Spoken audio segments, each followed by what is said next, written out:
Good evening, everyone. Bonne soirée à tous et bienvenue à cette audience en ligne du Comité de dérogation pour la Ville d'Ottawa. And as I said, welcome to this public hearing of the Committee of Adjustment for the City of Ottawa. The Committee of Adjustment is a quasi-judicial tribunal that's appointed by City Council to make decisions on certain types of applications under the Planning Act. My name is Anne Tremblay, and I'm your chair for this evening. With me tonight are my fellow panel members, Mr. Colin White, Ms. Julia Markovich, Ms. Kathleen Willis, and Mr. Scott Hindle. Also with us tonight is a group of really helpful committee staff that make sure that all of this is made possible. So I'd like to welcome Ms. Emily Manette, Ms. Mandy Nguyen, and Ms. Cheryl Williams. And I'd also like to welcome our Secretary Treasurer, Mr. Belmar, this evening. And we also have planning staff. I see Mr. Hodgins, Ms. Cully, and Ms. Ramirez, and Ms. Young, all here to lend support to the committee on varying aspects of the application. So please take note, this session is being video conferenced on YouTube. If you'd like to access this at some point in the future, you can do so along with the agenda for tonight's evening on the city's website. Just look under the Committee of Adjustment web pages. All right, so before we begin, a couple of instructions or real, I guess, statements about what it is that the Committee of Adjustment can do and can't do. So for example, we can't consider any aspects of the proposal that are not related to the required variances. So if it's an issue with height, but there's no height variance, not a matter that we can entertain. Can't entertain noise or pollution or property maintenance or property values issues that you may have, nor can we discuss prosecution for illegal construction. We treat all the applications as if no construction has begun. We will not entertain at any point in time any adverse comments, personal comments about neighbors, agents, or applicants. And finally, if there are any additional variances which we find in the course of discussion are required for the application, then we will need to adjourn so that we can recirculate that application. As part of the statutory public notification requirements, each applicant is required to post a sign on the property prior to being here this evening. The declaration needs to be on file before we can actually hear these applications. And I'm looking at, I think I've got one stat deck, and I think that's about all I have. So I'm going to be doing solemn declarations verbally with all of the rest of the applicants and the agents as we proceed prior to hearing the application, so that we have that very clearly on the record. With respect to quorum, it does happen, knock on wood, it hasn't happened yet that we have lost in a year. And what I think it is a year. This may in fact mark our 1 year mark since we came back on and held our hearings. So not once, thankfully, have we had to adjourn a meeting for technical reasons because we lost quorum. That said, it can happen. And if it does, any items that are remaining will simply be stepped to the next meeting of the committee. All right. Listed on the agenda that you saw at the outset on your screen are essentially the applications that have come in. The applications are always simply numbered in the order that they are submitted and received by committee staff. Also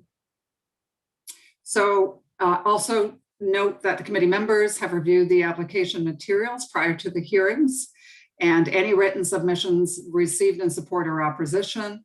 That said, the committee does hear oral presentations or submissions from any interested parties for every application that is on record and on file. So the committee may ask for a brief presentation from the applicant. Or we may not. We may simply go straight to questions or clarification from the panel to make sure that we do, in fact, understand all of the details of the application.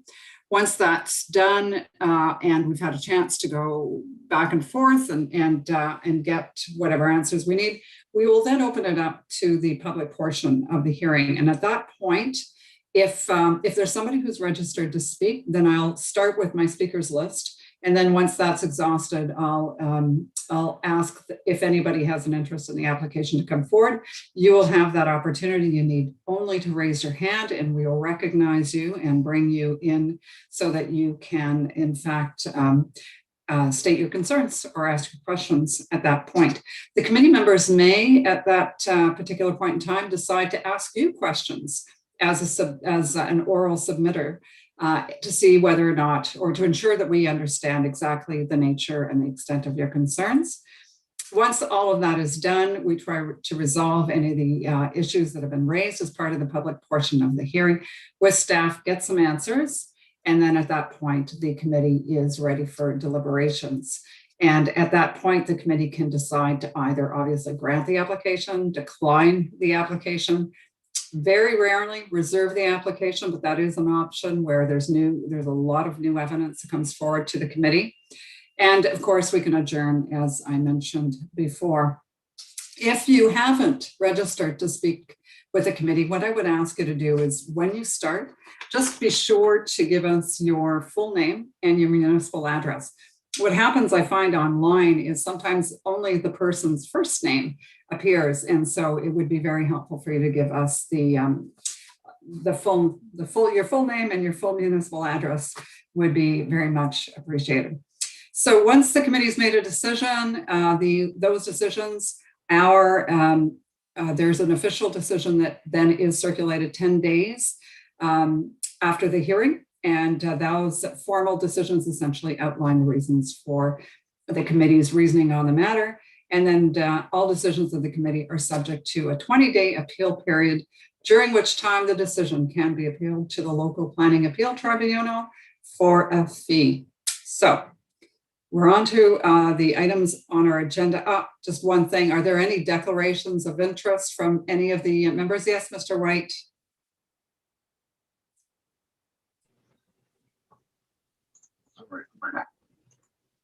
Thank you, Madam Chair. Sorry, I previously declared interest on item number 10 on tonight's agenda, so I'll have to leave the meeting for the discussion on that item.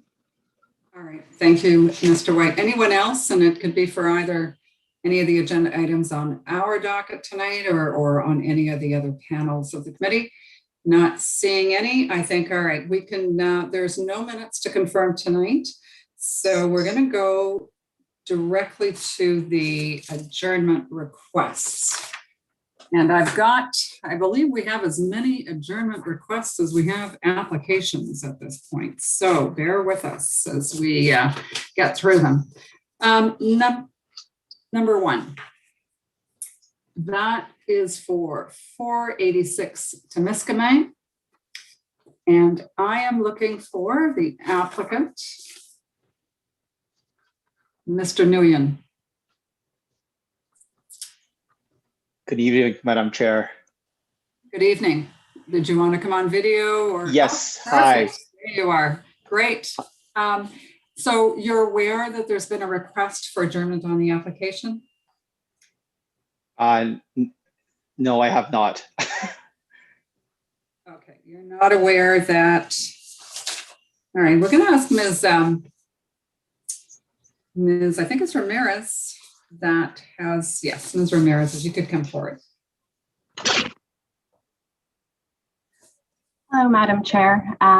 In my report, I identified that I had no concern with the minor variances or minor variance that was sought, but that as proposed, initially proposed, I should say, the coach house didn't comply with the setback provisions, so that either an additional minor variance was required or alterations to the site plan. All right, Ms. Ramirez, then, am I to understand that those revised plans have been submitted and that, in fact, you no longer have a concern about the possible requirement for an added minor variance? That is correct. Ah, perfect. So in other words, no reason to adjourn at this point. We can step it down. That is correct. Perfect. Then that's what we'll do, Mr. Neely, and we'll see you a little bit later. We're going to put you back into the order of items to be heard. Thank you. Appreciate All it. right. Thanks. We'll come back to. All right. Okay, so the next one, bear with me, folks, as I get organized. The next one is number 5, and that's for 2051 Knights Bridge. Mr. Kennedy, must be Mr. Kennedy I'm looking for. How are you this evening? Good evening, Madam Chair. Yes, I'm doing well, thanks. Okay, so you're aware that there's been a request for an adjournment on this application? No, I was not informed of that. You're not informed of the fact that you needed to, okay. So, All right, I'm going to look for Mr. Hodgins next then. Mr. Hodgins, I understand that you were looking for a survey plan in order to be able to, in fact, conduct the zoning conformity review that you do as part of your due diligence. Thank you, Madam Chair. So we've indicated that we have no concerns with the variances as being sought and shown on the drawings. We have, however, noted that there was no survey plan. So we are leaving it at the discretion of the committee to adjourn, given that the survey plan is a mandatory submission requirement. Just noting that we are unable to confirm the setbacks in absence of that survey plan. All right, and Mr. Hodgins, did you make that aware to Mr. Kennedy before this evening that the survey plan would be required? I do not believe I followed up recently, but I had talked to Mr. Kennedy previously, and I believe our comments were the same, that the decision to proceed without a survey plan would be up to the Committee of Adjustment. All right, okay, so Mr. Kennedy, I'm going to give you a minute to rebut. thank you, Madam Chair. So I understand, Mr. Hodgins has been extremely helpful, so patient with my questions, and my understanding from him was that he indicated to me that he was comfortable with the application, that it was ready to submit, but that ultimately the submission of an up-to-date survey was up to the committee. Included in the materials that I submitted to the committee is what I was able to get from the city, which was the original building permit, which has a site plan on it. It indicates the side yard setbacks. Quite truthfully, I understand the rationale for having a survey. I'm a school teacher. I'm not here as an agent. I don't have a large, building company doing this for me. Just the $3,000 for a survey that, if I were asking to move closer to the side yard, I wholeheartedly understand why that would be needed. In this case, all of the sorry, Madam Chair, are you still hearing me? Oh, yes, I can hear you. Okay, sorry, it just froze. I apologize. The additions that we're proposing go straight up over our garage. They do not encroach on the side yard at all. It's all within the bounds of the existing. So, Mr. Kennedy, we're just in an adjournment, so we're Yeah. not discussing the merits of the application Sure. at this point. So we're trying to decide whether Sorry. or not we're going to hear you this evening. So the survey is in fact a mandatory requirement of submission of applications to the committee. And Okay. the reason is that it is impossible for a planner to actually undertake a review that's accurate against zoning bylaw standards. So there's a reason why that's a mandatory piece of the overall application. Have you talked to a surveyor? Have you got that in the works? Have you? I haven't. Somebody? I've spoken and I've had quotes in terms of just how much it's going to cost. I do not, in my discussions with Mr. Hodgins, he did say that yes, it's a requirement, but ultimately it's up to the discretion of the committee, and he said that he felt comfortable with it continuing without it.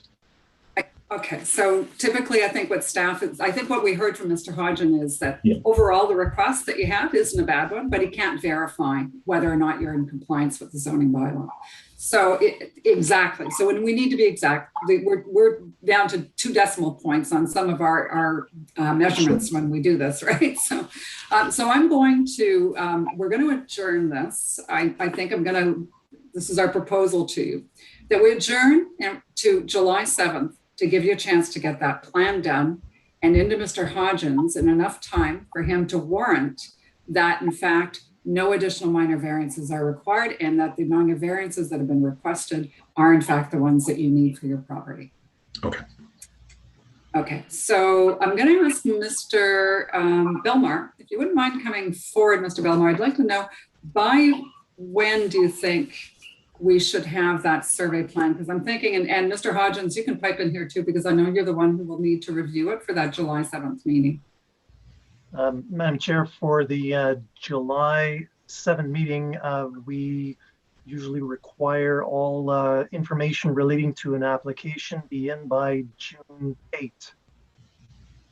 All right, June 8th, that's okay. That's going to be really tight. So if we said, so Mr. Hodgins, I want to hear from you. So if Mr. Kennedy had his survey plan into, let's say by June 10th, by Thursday, would you have enough time to say by the following Monday to have reviewed everything and be ready to report to us on the following? Oh, I guess no. So I guess it's longer than that. We're going to July 7th, so it's going to be longer than that. Why? I guess, Mr. Sorry, I'm a little confused, Mr. Belmar. Why is it that we need to have the survey plan done so early, so much ahead of time? Because I think at this point, we're just asking Mr. Kennedy to submit the survey plan That's to right. Mr. Hodgins. That's for an initial application when we just receive the application Okay. for the first time. And so we need some time to review that. You're right, Madam Chair. In this case, we're just updating information that the city planning staff have. And so with the addition of that piece, it's really up to Mr. Hodgins to indicate how much time he requires when he needs to have that particular plan in his hands. Okay, so what I'm going to suggest then, because we've got the Canada Day holiday in there, and it tends to mess up some timeframes. So, Mr. Kennedy, do you think you might be able to get that survey plan into Mr. Hodgins by, say, the 23rd of June? 22nd, 23rd? I'll do my very best to do that. Yes, Madam Chair. All right. Okay, let's go with that then. Committee members, any questions from you on this? All right, I'm just going to ask the audience, does anybody in the audience want to speak either for or against this adjournment proposal? All right, I'm not seeing anybody coming forward, so I need a vote from the members. All those in favor of adjourning this application to July 7th.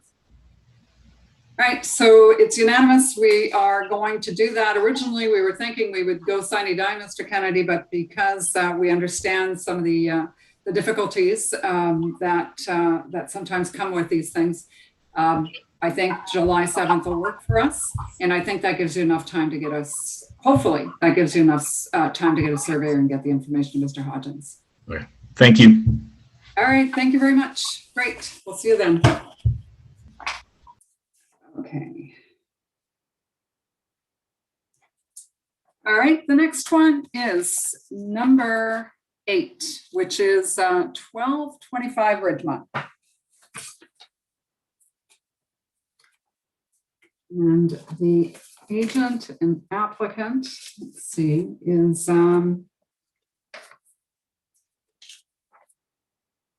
Mr. Ibrahimapur.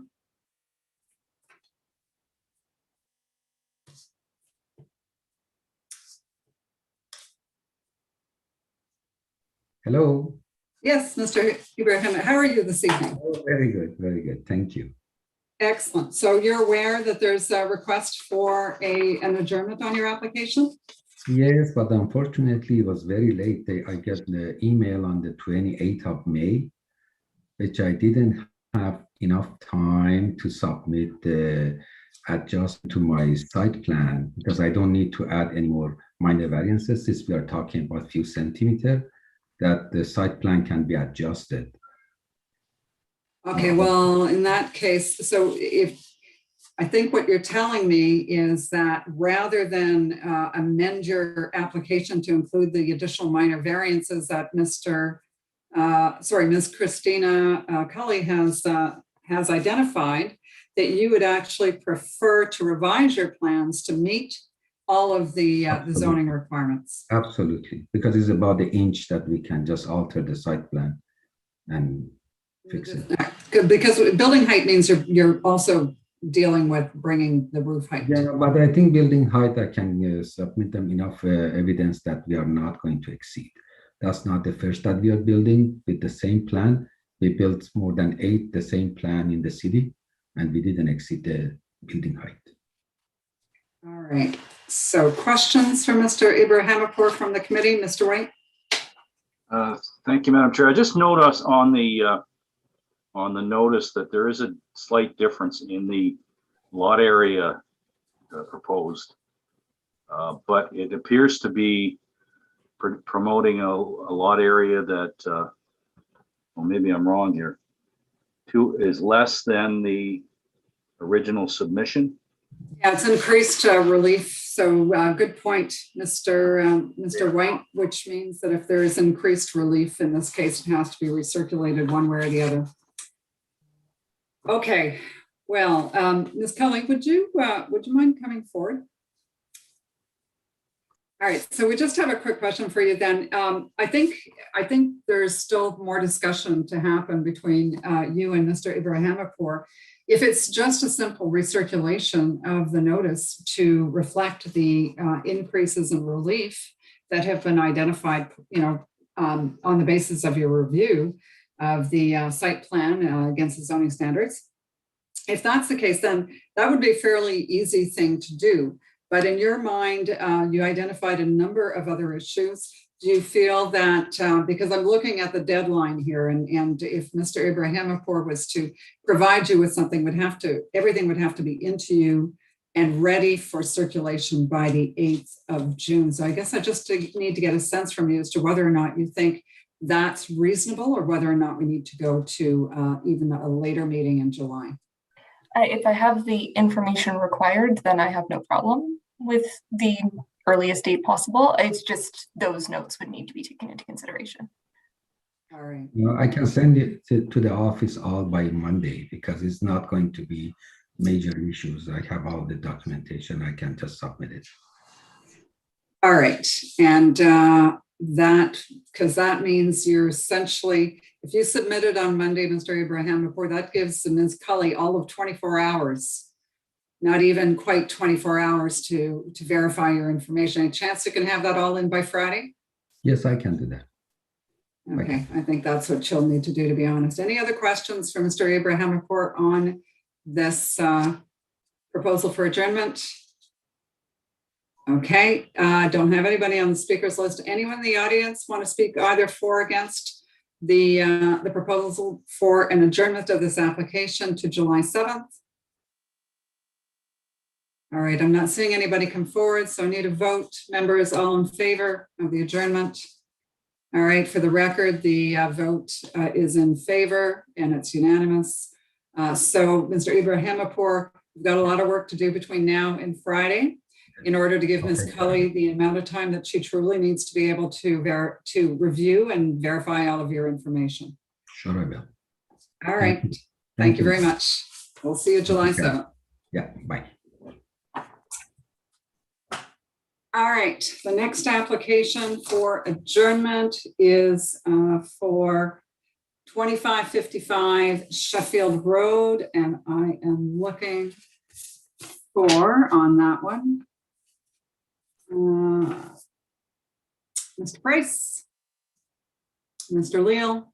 I don't know who will like to address the committee on the adjournment.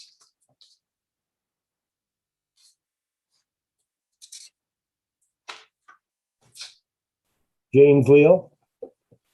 Good evening, Mr. Leal. Are you aware of the request by staff for an adjournment? Yes. All right. In this case, I think what we've heard, and maybe you can catch us up on this too, but I think what we've heard is that there's been some revisions as late as the end of today that was submitted. Is that correct? No revisions. This was, if you recall, 2 weeks ago, this was brought forward. The application has not been amended since that time. You requested that the committee obtain a legal opinion as to whether you had to recirculate. I have not been provided with a copy of a legal opinion. I sent in an opinion, our firm's opinion, that you are not required to recirculate. And so there was additional information requested by Mr. Hodgins. I have spoken with Mr. Hodgins directly. I've spoken with Sean Moore directly. We provided all the information. There is no more information to be submitted. And to be very clear, my understanding of Mr. Hodgins' request for an adjournment is that it's not for additional information. He is suggesting essentially that this be adjourned until there's a site plan available, or that we have acquired land, which we propose, the acquisition of which we have proposed as a condition, which he has set out the conditions that they would request, that planning would agree to in his reports. We are in agreement with those conditions. And this matter is ready to proceed. And if there is anything more, I would love to hear from Mr. Moore or Mr. Hodgins as to what it is, because all the information is in front of you. So I think who you're going to hear from first, Mr. Leal, is from the members of the committee, because I'm going to open it up to them for comment and questions at this point. Okay. Any questions? Anybody want to explore any aspect of the application at this point that may be of concern? Ms. Willis?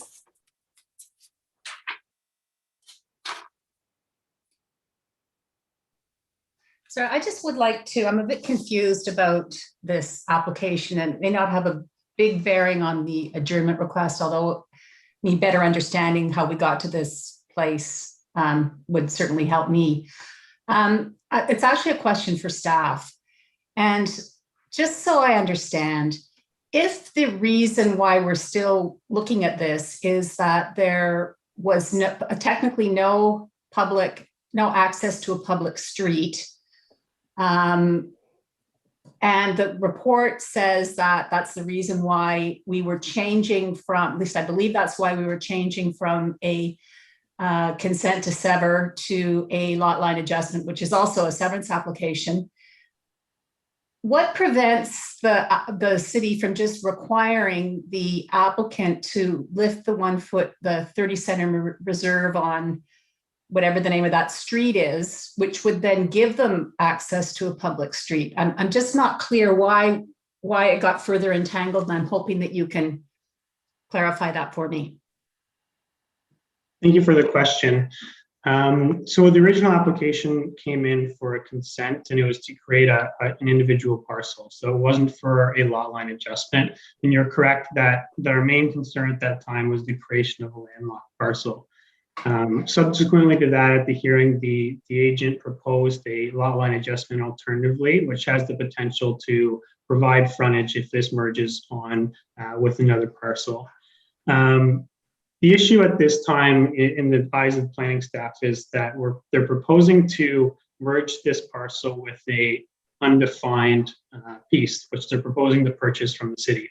They do have a draft reference plan provided, but that application for the city to convey those lands to them would still have to go through a road closure and the city's disposal process prior to being conveyed.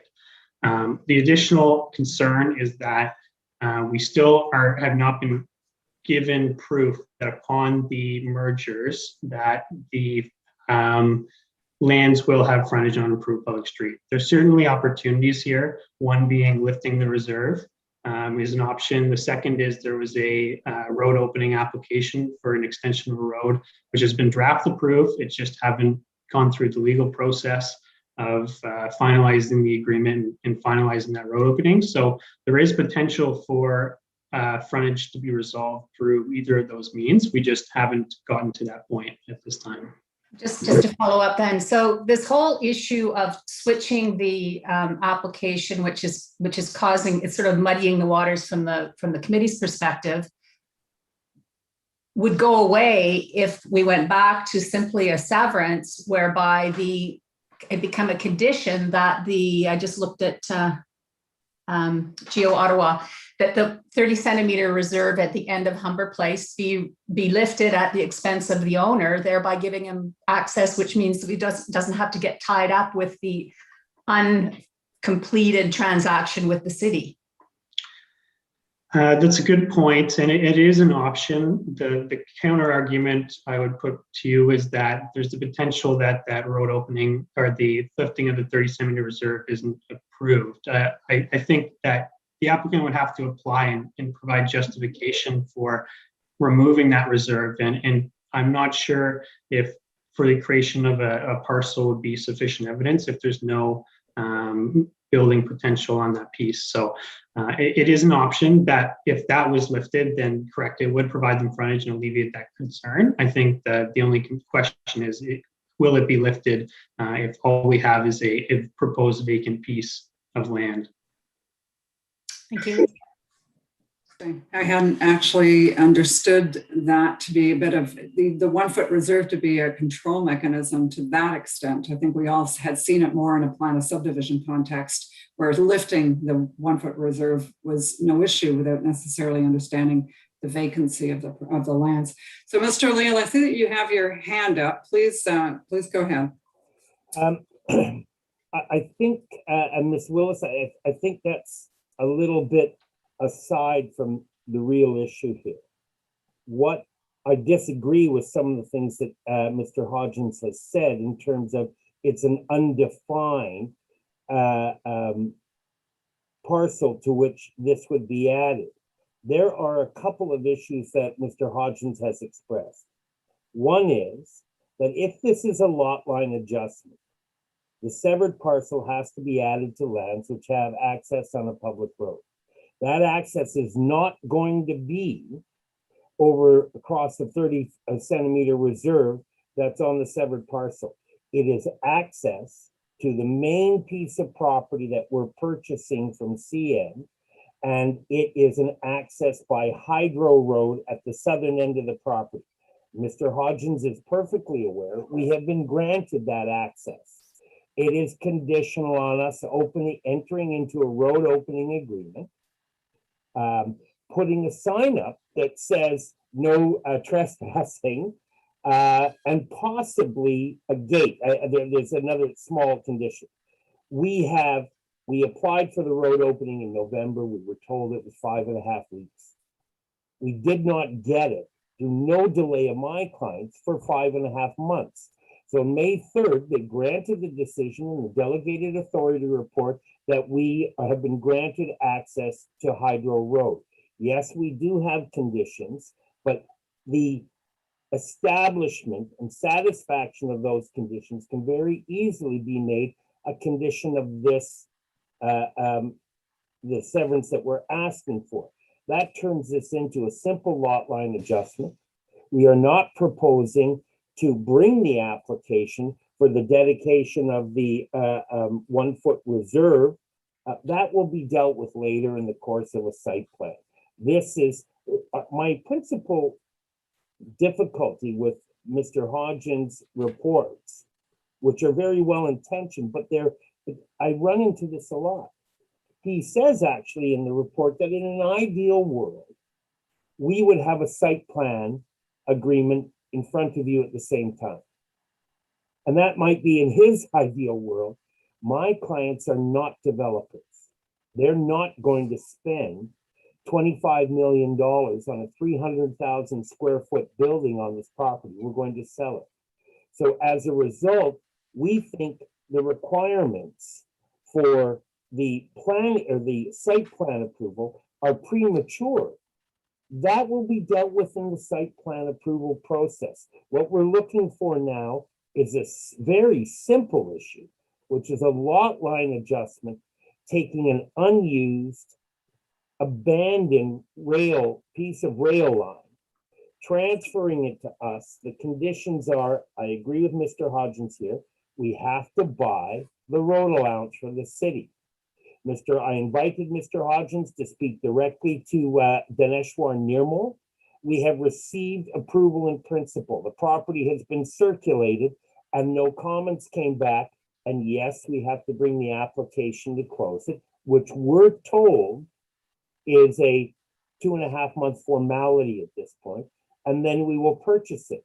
If the condition is stated that we have to do that, then the committee and the integrity of the planning process is protected, because if we can't reach that agreement with the city, we have not satisfied the condition, and the severance would not be finalized. The only piece of land that is open for discussion here is we're supposed to get another little bit of a widening from CN, and to do that, it's going to require another severance. So we will be back. That will take longer than the other one. The technical, as Mr. Hodgins will confirm, if we get a portion of the road allowance, it will be contiguous with the severed parcel. It's going to be contiguous with the CN lands, and we meet the requirements for a lot line adjustment severance. And there's no additional.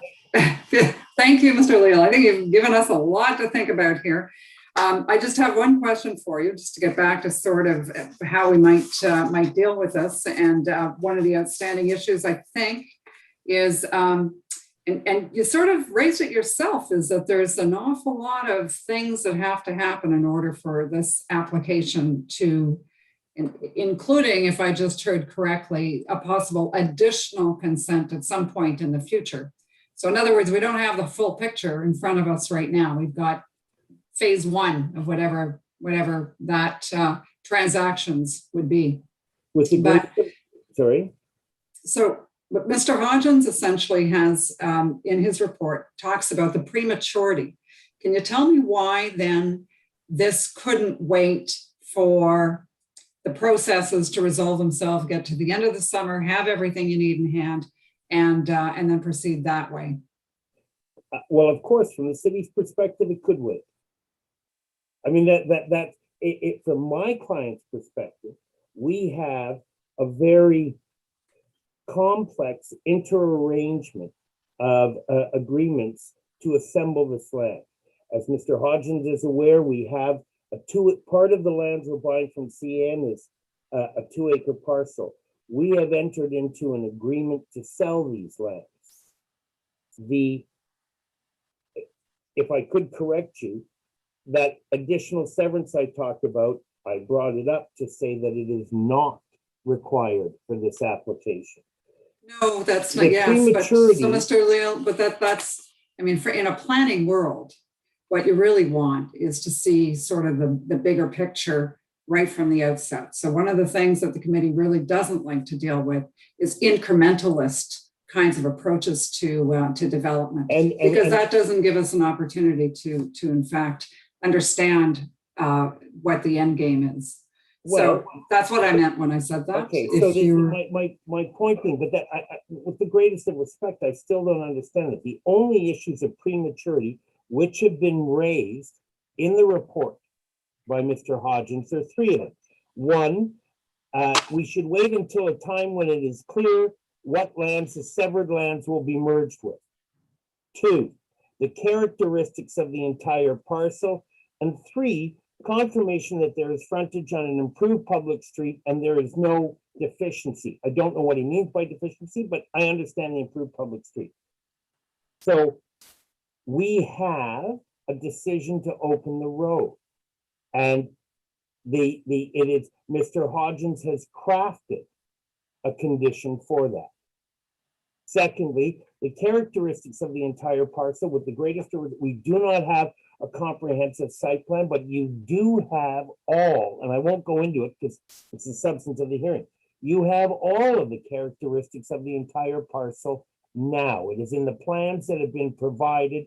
It's not a complex matter. I mean, you have 3 parcels. And the big one is until a time when it is clear what lands the severed lands will be merged with, and I believe he's referring to the road allowance. And in respect of the road allowance, I believe, what is the difference between granting this now with the condition that we acquire that road allowance from the city, which would allow us to propel this development, versus forcing us to wait if we don't get it? And I So, don't Mr. believe Leo, that's the case. I agree. I agree with you that there's a way to do this. In some ways, it's not pretty. We prefer to have a much more cohesive application in front of us. But at the end of the day, it's at your own risk. So any other questions before we move on? Because I think we've talked about this an awful lot at this point. Mr. Hindle? Yeah, I think in this case, like going back to the original reason why we adjourned to today, I think I'm convinced that the switch between a severance and a lot line adjustment doesn't necessarily need circulation here in this case. However, I think I'm still very much of the opinion that this application is very premature. I, to this day, have no real understanding or no true understanding of what this application is, what lands are being proposed to have their lot lines adjusted, and ultimately what the access is. The Hydro Road portion is nowhere close to the lands that are provided in the circulation. And I have no understanding of how those might connect. I understand that it sounds like the ownership is not consistent and that the applicants do not own the lands to which they're proposing that the lot line adjustment be made. So I think there's a lot of issues that need to be addressed in this case and a lot of extra information that needs to be provided. I see the area certificate that was provided in this case that was in my system provided 3 hours ago. I think it's very clear that there's been a lot of back and forth, that this is unclear, and that personally I'm not comfortable, and I think it's highly premature at this time before I would be willing to move forward with this. All right, thank you, Mr. Hindle. Ms. Markovich, I'd like to hear from you, if I could, please. Yeah, I mean, I think I would agree with Member Hindle. I don't believe that a recirculation is required, but there do seem to be a number of these outstanding issues that to be resolved, and more information for us to get that bigger picture. All right, thank you, Ms. Willis. I do agree that it doesn't need to be recirculated. As Mr. Hindle has said, I'm confused about sort of the lay of the land on this application, and would benefit surely by a full presentation, which it sounds like the applicant is willing to make. So it might clear up some of the confusion in my mind anyway. I'm wondering from Mr. Leal or Mr. Price whether or not they're confident that if we did proceed to hear it now, whether they can accomplish all those conditions with regard to the land acquisition within the period of 1 year in order to meet the requirements of the severance approval. Absolutely. Absolutely. All right. Okay, so you know what we're going to do? We're going to step this down. We're going to hear it. If we decide once we get to and we're going to be looking for a full presentation from you gentlemen. So if we decide at that point that we're still unclear or that there's information missing still in our heads, then we can choose to adjourn it at that point. So thank you very much. Is there, I do have to ask the audience, is there anyone in the audience who would like to speak to this proposal? Because we're not adjourning now at this point. Now, skip that. I guess we don't need to do it at all because we are going to hear it. So, yep, we'll, so you're number 10. Okay, it's going to be a late night, folks. So stay tuned. We'll be back. All right, we have one more adjournment.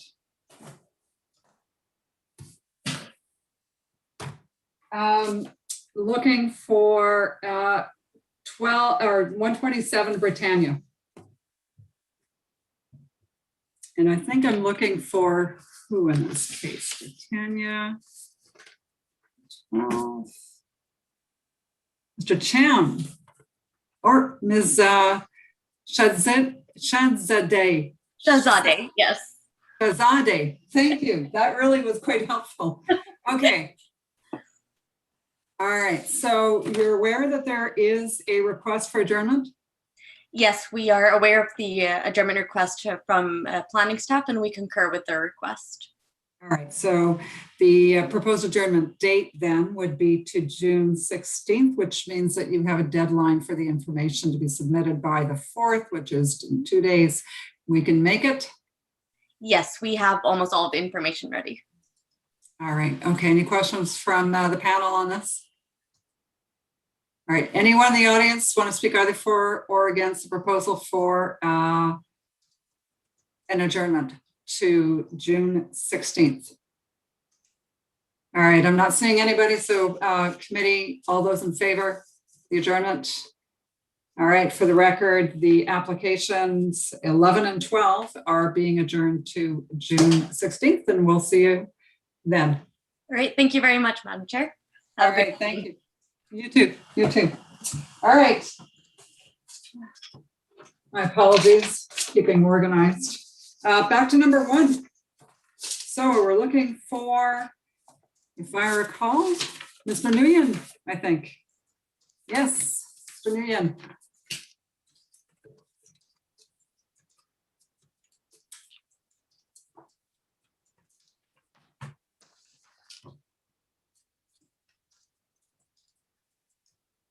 Hi again.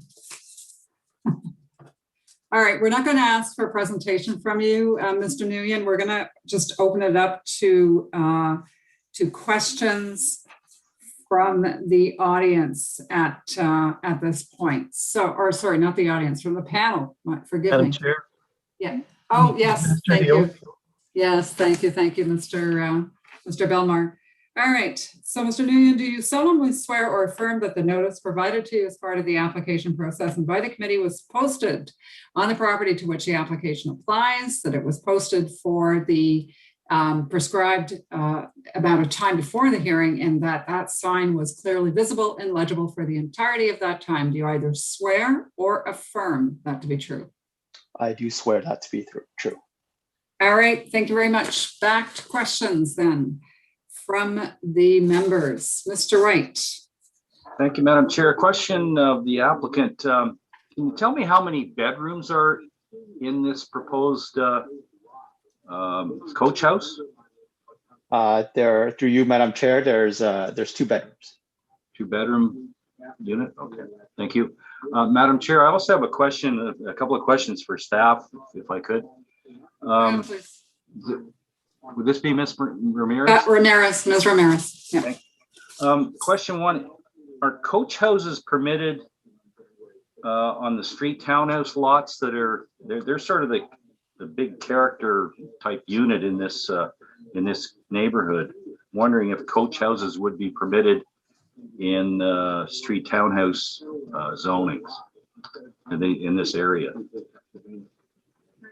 Madam Chair, I believe for coach houses to be permitted on a townhouse lot, they need to be a corner lot.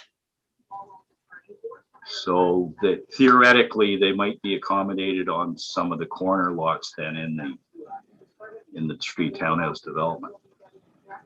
Yes. Next question. When these are reviewed, the development of this nature in ancient history, would be subject to site plan control, a detailed site plan approval for street townhouse type development. This happens to be the only semi-detached, it looks like the only semi-detached dwelling within a reasonable radius of the area. And then probably part of this block on the plan of the original plan of subdivision. But I'm wondering,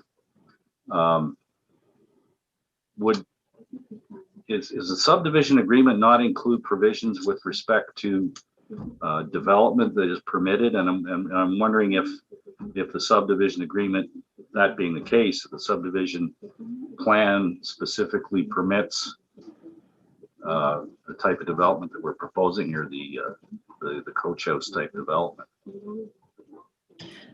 Madam Chair, I quickly reviewed the subdivision agreement and I didn't find anything in there that would prohibit this type of development. All right, thank you, Mr. Ramirez. So I'm assuming that when the coach house provisions were developed by the city, that these sort of things were looked at. I think they were called granny flats, Mr. White, way back when. Yeah, I know. Didn't want to bring that up, but no, I know that well. I like coach houses much better in terms of the way that they're calling these things now. Well, the new regulations permit them in areas that would not have been permitted when they were called granny flats. This would not be accommodated, but the new coach house bylaw provisions obviously permit them in a lot more locations. I think that's all my questions, Madam Chair. I'm just a bit concerned that in terms of compatibility and I know the community, their neighbors that have brought up a number of concerns, which I think have some validity in terms of the density that already exists in this plan of subdivision. I'll leave it at that. Thank you. All right, thank you, Mr. White. Anyone else from the committee have any questions for Mr. Nguyen or Ms. Ramirez? All right, Mr. Nguyen, I did notice actually, and I missed this, I should have covered this at the outset. You have a couple of changes that we have to make on the record to your notice. So for example, the legal description, if I understand things correctly, should read, and I'll read it out, and then all I need you to do is to confirm. So part of block 115, part 1, regular plan 4M-1374, part 1 on plan 4R 23-496. Is that correct? Mr. Nguyen? Mr. Nguyen, you're on mute. Yes, sorry about that. Yes, that is correct. All right, I'm going to read something else to you as well. I need you to confirm this. It has to do with wording that was used in the I guess as noted in the planning's report. It's correction to the wording in the notice, I guess. So the owner requires the authority of the committee for a minor variance from zoning bylaw to permit an increased, we're striking building area and now using footprint for the coach house of 60 meters, whereas the bylaw permits and then we're striking maximum building area for a coach house to be 40% of the area of the primary residence, which in this case would permit a maximum building area of 52 square meters. So all of that's scratched. And instead we're adding footprint of 50 square meters for a coach house where the principal dwelling has a footprint of 125 square meters or less. That is correct. And I thank you, planning staff, for catching that. Excuse me, Madam Chair, excuse me. I have to step away for just a moment to make an urgent call. So I'm going to step aside and I'll come right back in a few moments. All right, go ahead. Okay, thank you. Go ahead. Okay, so that said, having gone through all of that, and there's no further questions from the members, then let me just check to see if I've got on anyone on speakers list, and I don't. So I'm just going to make a call out to the audience. If there's anyone, and we have a number of folks that have written submissions in opposition to this proposed coach house. If there's anyone out there that's been listening to the proceedings and would like a chance to address the committee and make some comments or ask questions, now is your chance just to raise your hand. Okay, I'm not seeing anybody come forward. Mr. White, I see your hand is up. Yeah, Madam Chair, if we're completed with the public component of the discussion here, I just want to express a concern with the application. The area that is being applied for in terms of the variance is approximately 8 square meters, which is the equivalent of the area of a sort of a typical bedroom unit. I'm thinking that in this case, the intent of the zoning bylaw would be to allow a unit of this nature, but based on a smaller size that would include only a 1 bedroom. traditional granny flat, as you mentioned, that was permitted in certain zones in the old days. And on that basis, I'm inclined not to support the application because I'm of the belief that a granny flat or a coach house is a permitted use within the bylaw and can be accommodated within the bylaw requirement in terms of the lot area or the area of the building. But that the proposal here is to do something in excess of what the bylaw intent was. And on that basis, I don't think I can support the application. All right. Question to you, Mr. Nguyen, then, had you considered as part of the design of the coach house the possibility of meeting the requirement under the zoning bylaw? So in other words, sticking with 50 square meters. It's I mean, to Mr. White's point, that's if you eliminate a bedroom, you might have actually been able to meet it. Had you considered that at all? Yes, that was a consideration I know we're not here to discuss the use of the particular proposal, but I am an owner and agent, and this is mostly for a multi-generational setup, and it was mostly driven by the needs of my parents, essentially. And so at their request to sustain their lifestyle, that extra bedroom was something that they required. I guess for needed privacy for each other. I guess within this COVID world, we can definitely understand the need for that. All right, thank you. Any other comments or questions from the members of the committee? Mr. Hindle? Yeah, I think in this case, I'm going to disagree with Mr. White. I think that looking at even at the city's coach house document that it's put together, it talks about how a coach house should be smaller than the primary dwelling, but it's not intended to exceed that of a typical 2-bedroom apartment, which I think in this case, it's 2 bedrooms. Yes, it's larger. And I think that's, to me, that's looking back at what the bylaw was intended. It's really a 1-bedroom is as of right. And then 2 bedrooms or 2 stories starts to be larger, either in height or in size. And that's where the committee can kind of come in and weigh in as to whether the application is reasonable in this case. And I think to me, this lot is obviously quite large. It's a corner unit. And I think the application really makes sense in this location. So I'm certainly in support. All right, thank you, Mr. Hindle. Ms. Markovich, any thoughts? Yeah, I would like to state similarly that I think this application makes good sense in this location and would be offering my support. All right, well, in that case, I think we're going to go to the vote. Ms. Willis has missed quite a bit of the discussion at this point, so I think it's fair to move forward with the vote with the 4 members. We still have quorum, no issue there. So I need to see all in favor of the application. All right, so for the record, 3 of the members are in support of the application. Mr. White is dissenting for the reasons that he outlined earlier. Okay, so that said, Mr. Nguyen, have you got any questions for us? I take it you're familiar with all of the comments that have been submitted on your file from Hydro Ottawa, Rogers. There's a number. Yes, I am aware, and I thank you for the committee's support. And I am going to look to meet all the comments that were provided through the building code process. All right, thank you very much, and good luck with your project, Mr. Nguyen. Thank you. Have a good evening. Don't stay up too late. Thank you. We're not even halfway there, so like I said, I think we still have quite a bit to go through. All right, thanks. I think we're up to application number 2, and it's 35 Cordova. And I'm looking for Mr. Segreto.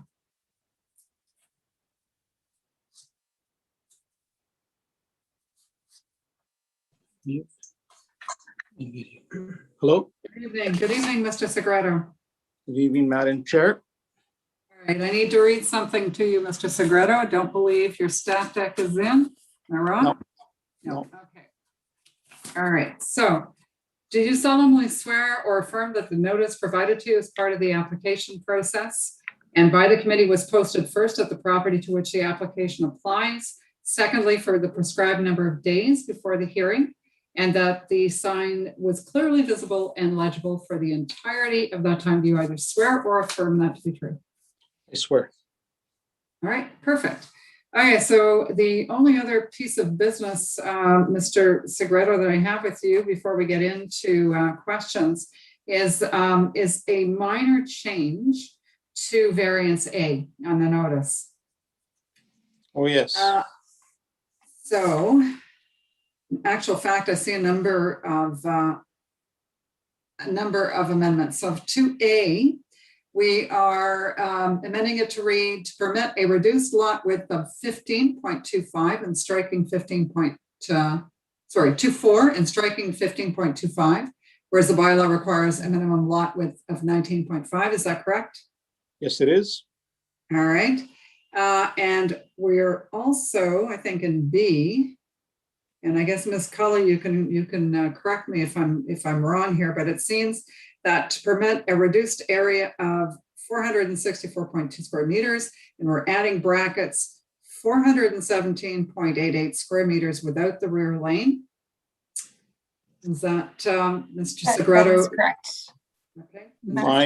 My understanding is that we always include the rear lane and we're entitled to include that. So I don't see why we have to go with the 417. We should be able to include the rear lane. We've been doing that for years in that area. I think all it does, yes, I agree. Yes, you're right, that we've been doing it. It's part of the bylaw. It's permitted. I think all that Ms. Cully has done in this case is added that wording for clarity. The actual minor variance will be the 464.2. That's fine with me then. That's fine.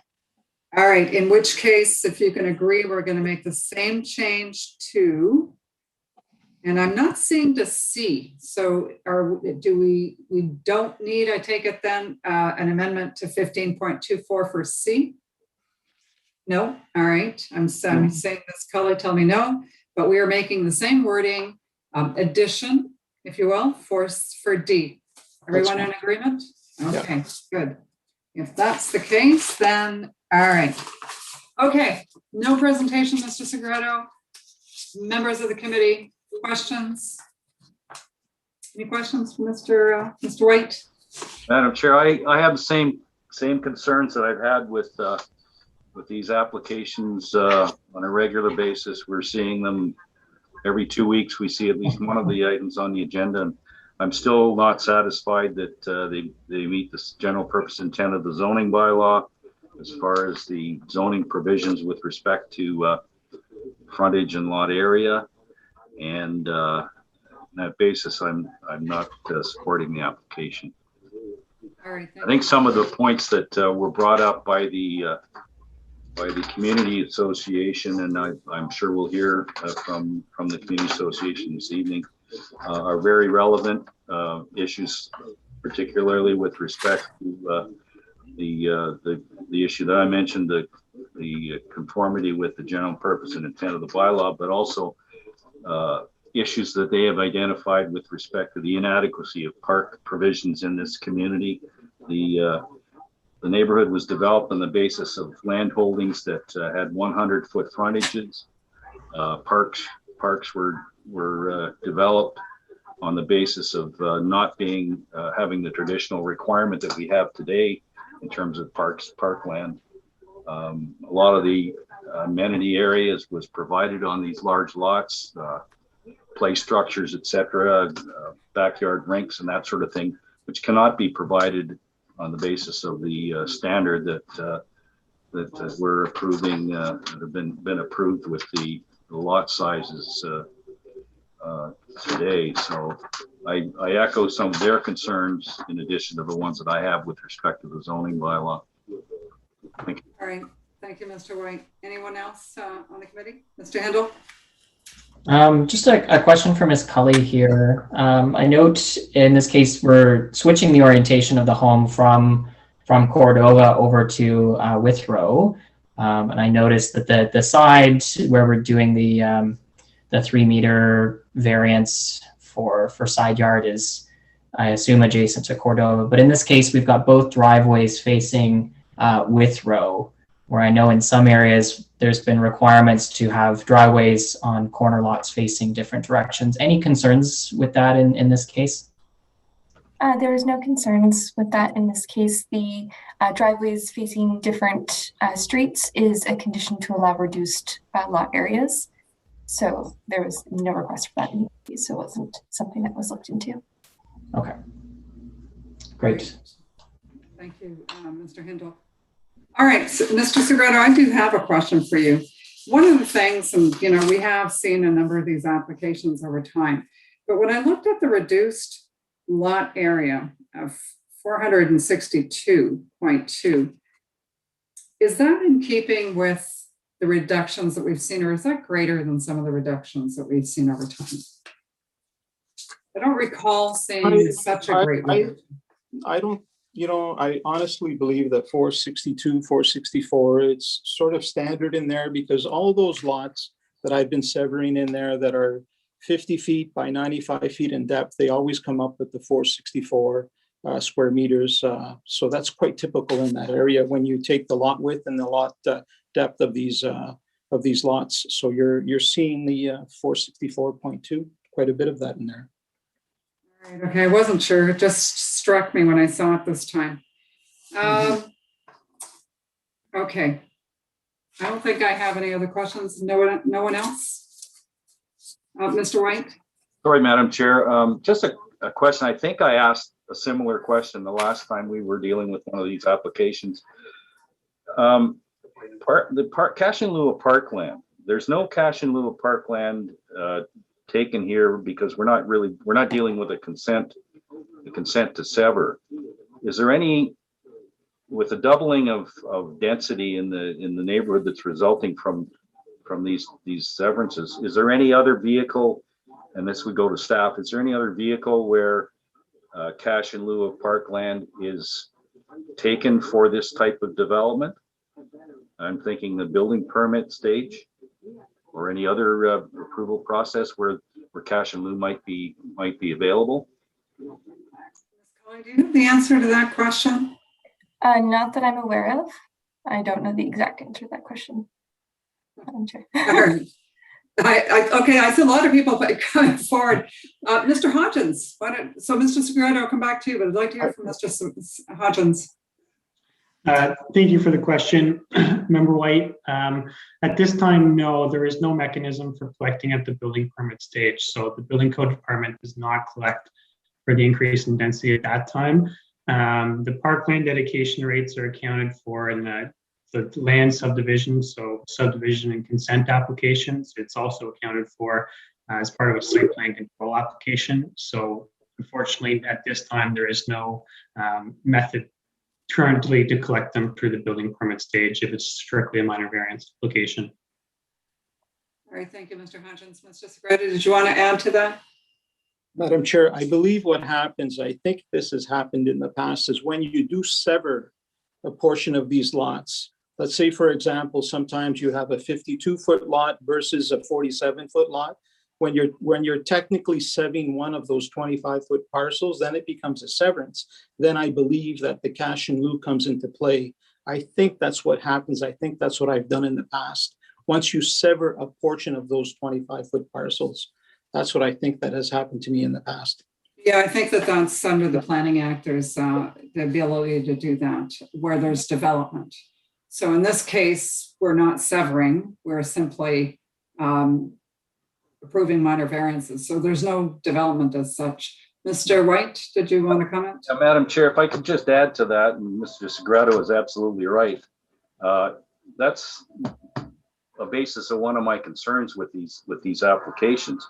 Previous severances that were granted by the previous municipality in which I was involved generally required lot line adjustments because the lots that were being created were larger than 50 feet or larger than the lots that exist. So in those situations where legitimate infill was taking place, it was on the basis of lot line adjustments and creation of lots that were above and beyond the 50-foot frontages. And in those cases, everyone, cash in lieu of parkland was accommodated through a Planning Act requirement. In doing these types of severances, we are now doubling the density, and municipalities not benefiting from any cash in lieu of parkland in a community that has traditionally been deficient in parkland because of the nature of the original land holdings that I mentioned previously. So that's one of my concerns, and I believe it's a concern that's shared by the community, in that there is no improvement opportunities for park improvements in the community as a result of this doubling of density. And we don't have any other vehicle to improve that situation, as opposed to if severances were allowed on the basis of the previous way of dealing with them, with requiring essentially lot line adjustments and consolidations before any kind of infill could take place. Then things like parkland were dealt with. That's not the case today. All right, thank you, Mr. White, for those comments. I think I'm going to go to our speakers. I think it's the only speakers I have on our lists for this evening.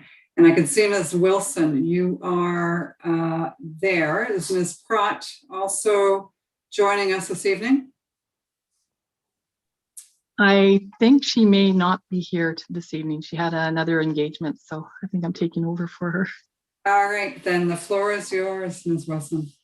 Okay, first of all, we sent in a lot of our comments that you've read, so I'm not going to go over them all. One of our big ones, or one of our big problems, is cash in lieu, as has been brought up. We have a problem with that all the time, because this is with the 50-foot lots, we're not getting any cash in lieu. When it used to be 65 feet, Mr. White's completely right that you had to sever then.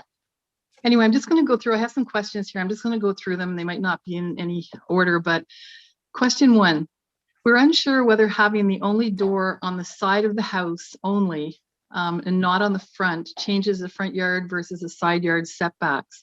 So we're just wondering, if there's no front door on a house, does that mean that the front of the house is on the other side? That's a question that we have.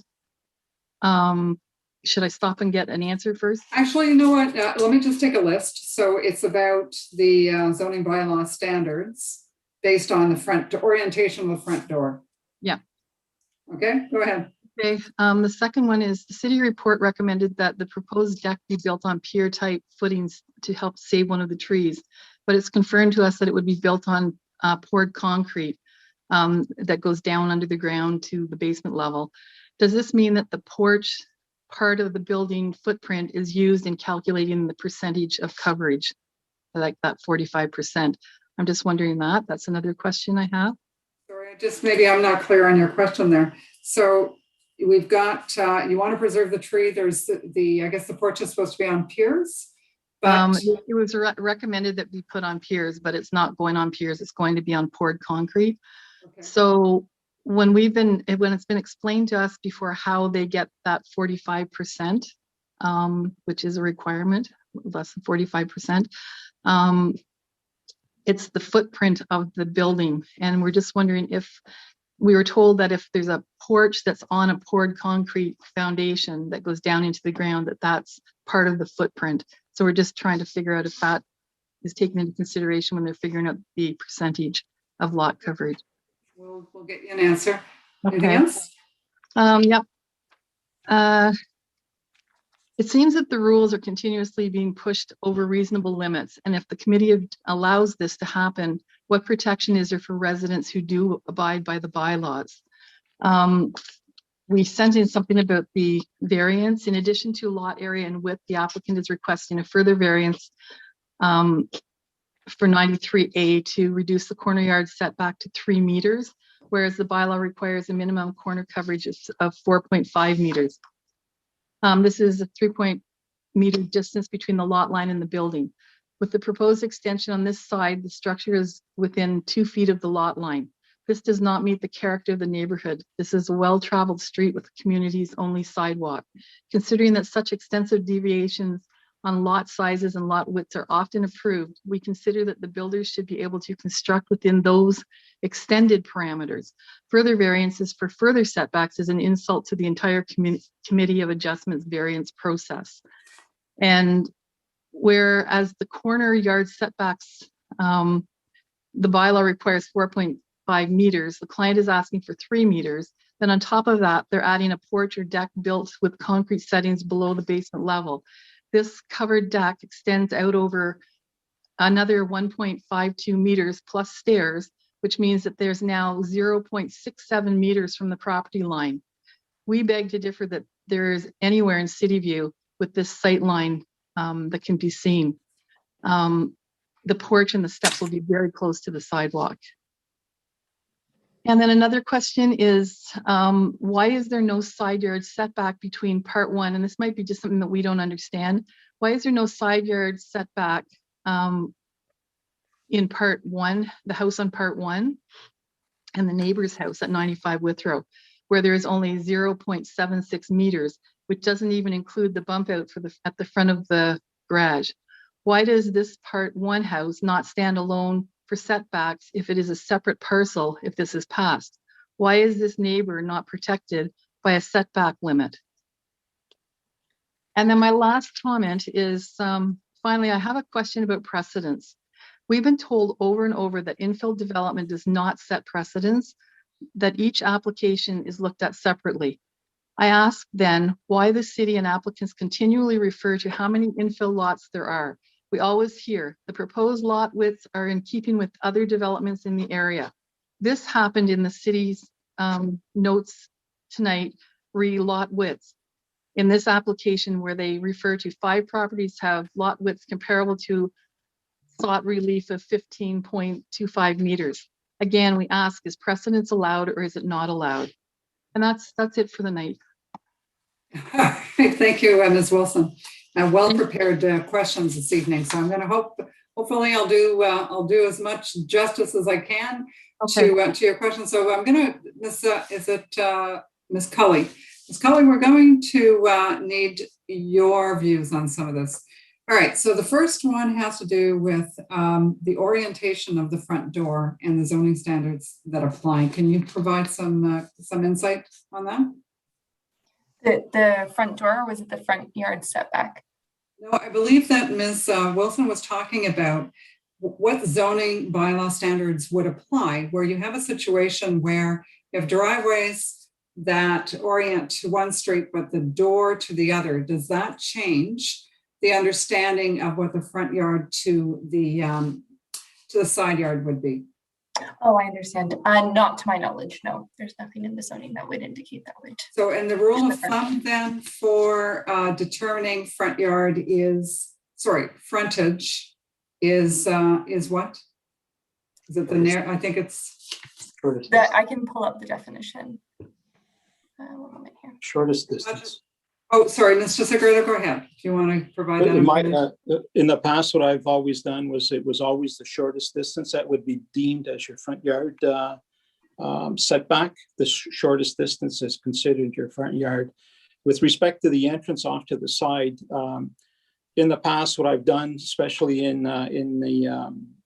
the mature areas, such as in the Glebe, as in Westboro and whatnot, we were always encouraged on corner lots to have a wraparound porch rather than seeing the side of the house and just seeing vinyl and whatnot.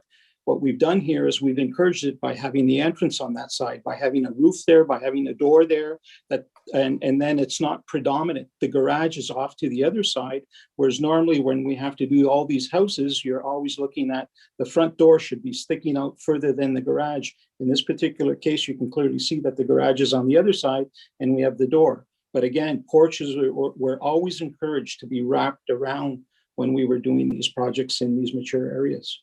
I think you're answering question number 3. So I'll come back to that one.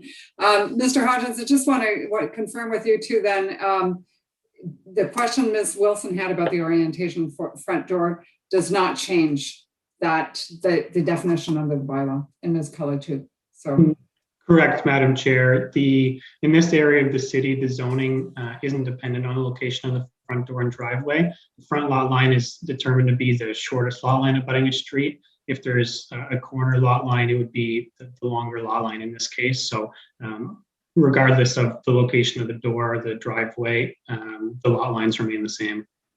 All right, thank you. Question number 2 had to do with I guess it was an initial proposal that the porch would be put on piers in order to protect a tree critical zone, if I understand things correctly. Now we're going to pour concrete for that same porch. And the question is, and Ms. Cully, I'm looking to you for this answer. The question is, does that poured concrete porch plus the structure that's being built, the dwelling, does that comprise the 45%? I would ask Mr. Hodgins in this case. I'm not sure. All right, thank you, Ms. Cully. So, Mr. Hodgins, I think you understand we're looking at total lot coverage overall. Does that? Yes. Thank you for the question, Madam Chair. So the definitions of the zoning bylaw define lot coverage to include the building, but it does not include permitted projections. So in this case, I would say that concrete footing and the porch would not count towards the lot coverage maximum. In terms of the 45%. Okay, thank you. Now going back to then the, and I think Mr. Segreto, you were there talking about like how is it that we've gotten down to 0.67 meters separation distance from the lot line if the requirement in fact is, and I go back to what we're asking for here, is 3 meters, and yet with all of the projections in reality, we're going to have something that's much closer. So in that case, sorry. The detail that, do you want to answer that? Yeah, the detail that we have here, if I'm understanding you correctly, the detail in the front corner at 0.78, I believe it is. Is that the one we're talking about? All right, and Ms. Wilson, did you want to just confirm that for us, that that's your question? That's an architectural projection, and those architectural projections are permitted. They're no different than a fireplace projection. We've done this detail many, many times throughout severances throughout the city, and they've always been approved with that projection. As I said, it's typical to a fireplace. There's no livable space or anything. It's just a detail that we do. All right, thank you. It is that porch on the side, the Cordova side, but it is more than half of the house length, and it's out 5 feet plus the stairs. So the sight lines in the neighborhood, they're going to see that, and it's covered too. It's not just a deck. It's not just a porch. It's a covered, solid piece of work. Those are the steps that are there. Yeah, it's the steps. The porch is covered, correct? The porch is covered. The steps are just free steps coming up. If you look at the side elevation, I'm pretty sure it shows you that clearly on the side elevations, that those steps are independent. And with respect to the distance from the sidewalk, if you look at the survey plan, or if you look at our plan here, you can clearly see that from our property line to that sidewalk, there's got to be at least another 15 feet or so. Even from that picture, you can see there's so much grass. So there's plenty of room there. I don't see any conflict there at all. All right, thank you. So Ms. Wilson, I think that leaves us with your 4th question, which I apologize. I think I'll need you to repeat. My 4th question was about the no side yard setback for the house part 1. So between the neighbors and the house at 95 Withrow, there's like 0.76 meters. And if we can just go back to the last question, it's the 3 meters, but they've asked for 3 meters instead of the 4.5, but they've also pushed that porch, not just the steps, but the porch are 2.4 meters out into that 3. So that leaves very little. But the other question is about on the other side, between 95 Withrow, I think it's 95, the next house, the neighbors, why is there only 0.76 meters? I mean, you can hardly walk around the edge of that building. Right, Mr. Segreto, answer please. If you can kindly go to my perspective there, there's a perspective there that shows you this architectural detail that we commonly do. Can the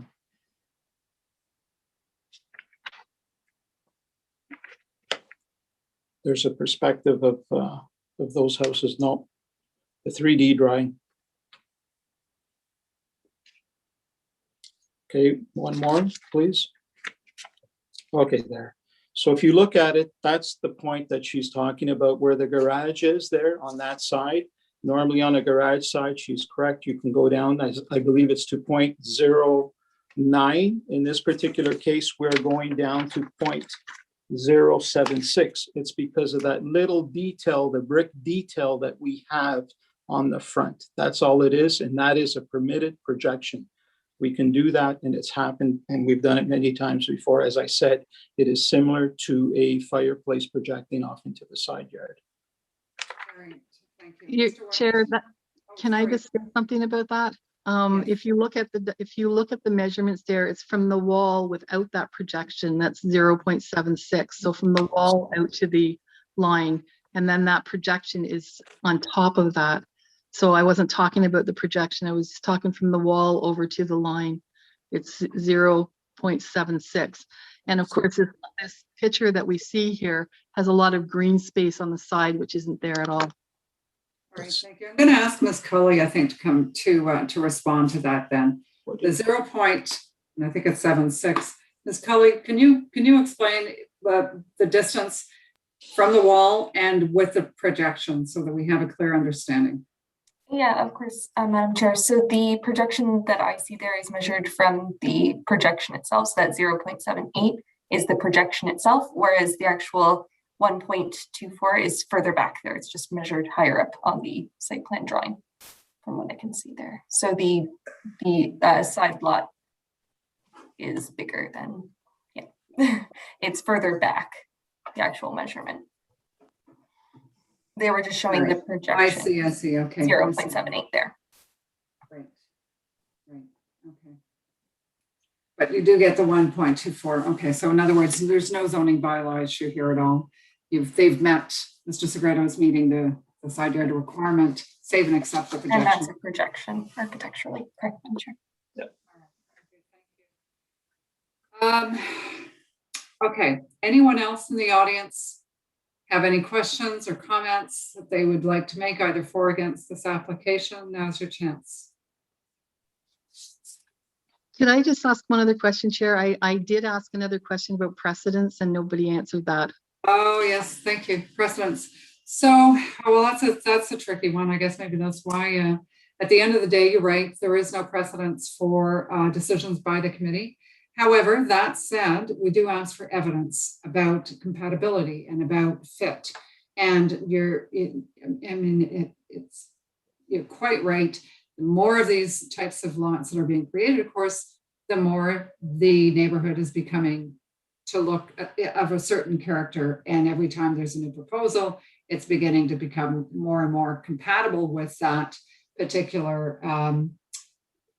new character that gets created out of any neighborhood, not just City View, but any neighborhood that undergoes a significant amount of infill.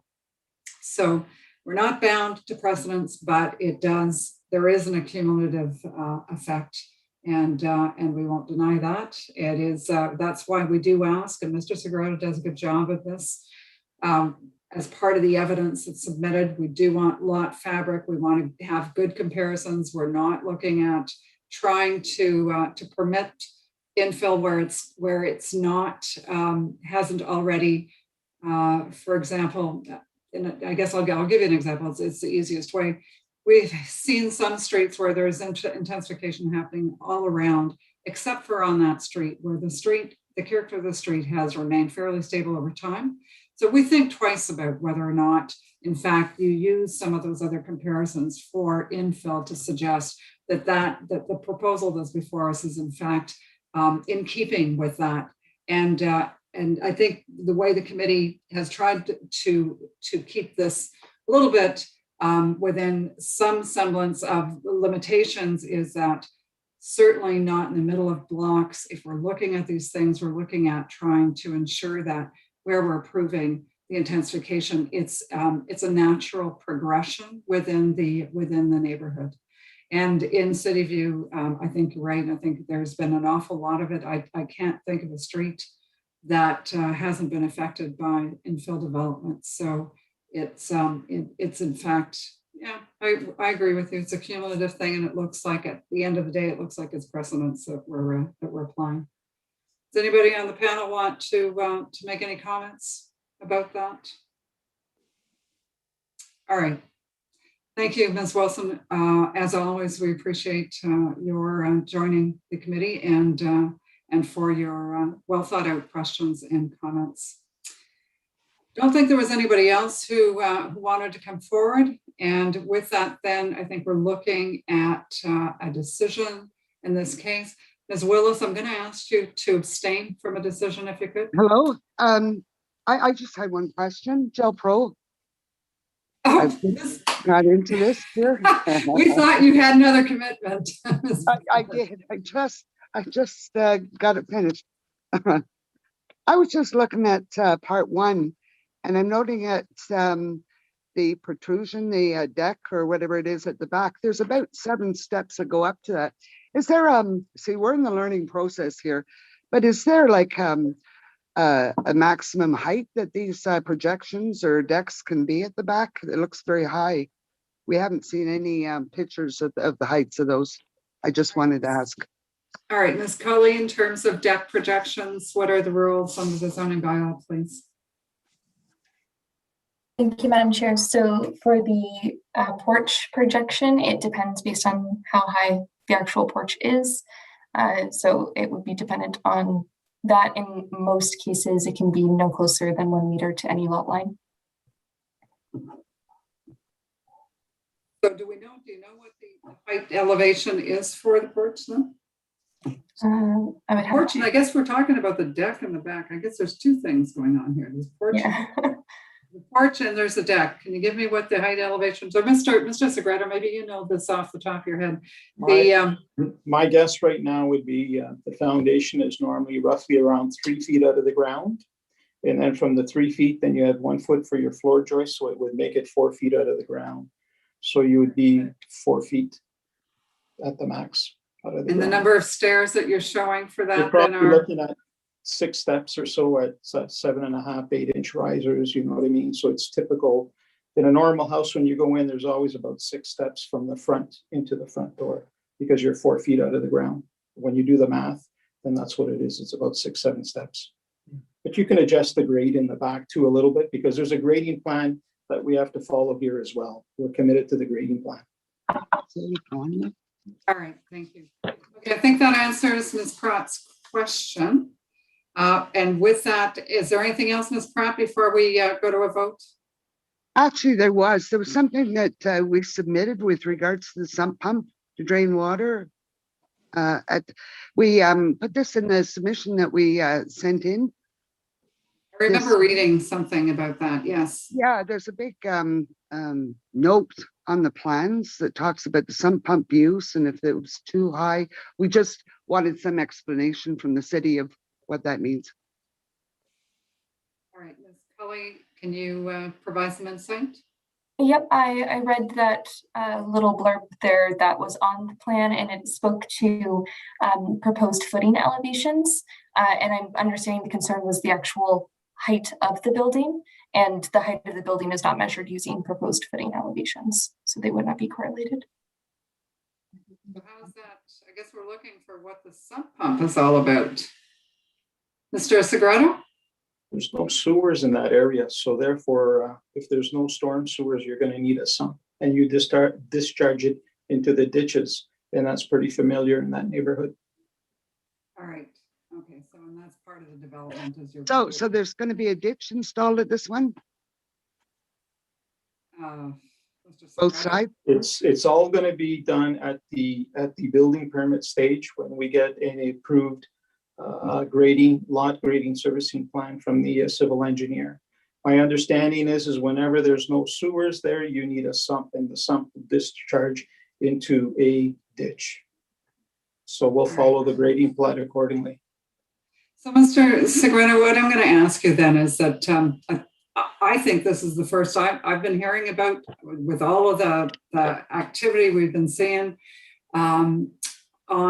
in City View. This is the first time I've heard about a sump pump and the arrangement. So would you mind ensuring that Ms. Wilson and Ms. Pratt, Community Association, is made aware of the results of that grading and drainage plan and what will happen with that sump pump, just so that, to me, it's just a good exchange of knowledge and understanding. So if you wouldn't mind agreeing to that, I greatly appreciate it. Thank you. Okay. I would like to suggest that we have a major storm sewer system that went through on Cordova, and the city has never connected any houses to it. And because this is at the corner, I suggest that this would be a good start, and then maybe we can get some more connected to it as well. Sounds like if everybody's in agreement, there's more the chance that they might actually happen. So great. Thank you for those comments. And I'm going to wish you good luck, Mr. Segredo, in resolving some of those issues, because we've heard a lot about stormwater management and the challenges that community has. So I'm sure the engineers know this. All right, thank you. Okay, I'm going to ask one last call out there. Any more questions or comments? All right. Members, I need to know who's in favor of approval of the application. All right. All right, so with Ms. Willis abstaining, Mr. White is dissenting, and Mr. Hindle, Tremblay, and Markovich are approving for the record. So with that, the application passes. And so, Mr. Segredo, you've heard a lot of comments. You hear these concerns by the community. So please keep the dialogue open. And the other comment that I had seen, I don't know if this, I'm not targeting you, Mr. Segredo, but I think I've been seeing that there's been sort of a decrease in the information that's being shared with the community. And I'm just going to ask that whatever you have, you can make available to these ladies when you do propose development, because they have been so involved and engaged in discussion up to now. I think it's important that we recognize that. So, and I know you do, Mr. Segredo. Will do. Will do. All right. Thank you so much. Okay. All right. With that, we're on to the next application. And it's for 126 and 128 Sorrento Avenue. And the person I'm looking for, let's see, number 3, Mr. Chen. Hello. Yeah, I'm here. Oh, Ms. Chen, sorry about that. And you have your deck in. Thank you very much. Glad to don't need to do the oath with you at this time. Then we're also not going to ask you for a presentation. I think I'm just going to open it up to the members for some questions at this point about the proposal. Okay. Oh, and actually, I think it would appear that we are changing one aspect of the notice, which is the reference to Sorrento is not an avenue, but a street. Is that correct? Oh, yes, that's correct. All right, just so for the record, in the notice, we will strike avenue after Sorrento where it appears and replace it with street. Okay. Okay, thank you. Questions, committee? No? All right, if there's, Ms. Willis, sorry. I think we were wondering whether or not the conditions that are required here have already been fulfilled, since this is an old plan, and wonder whether these conditions with regard to the joint use and maintenance agreement would not already be in place. Maybe perhaps the applicant knows. With regarding to the joint agreement, the common elements agreement to common elements, let me see. I have the title search result in front of me. Well, looks like subdivision notice. I'll have to double check the title search result. What instruments are registered on the title? If you are looking particularly looking for the instrument of the common elements agreement. If this is required, we agree to register such instrument on title. All right. I guess that was really the point, is if it's already done, there's no need to redo it, but perhaps in the abundance of caution, it should be included. I don't. Is that the only concern, this common elements agreement? Mm-hmm. You need an answer right now, or? No, that's fine. That's fine, Ms. Chen. Mr. White? Yeah, Madam Chair, I think that question can be easily answered after we deal with the application.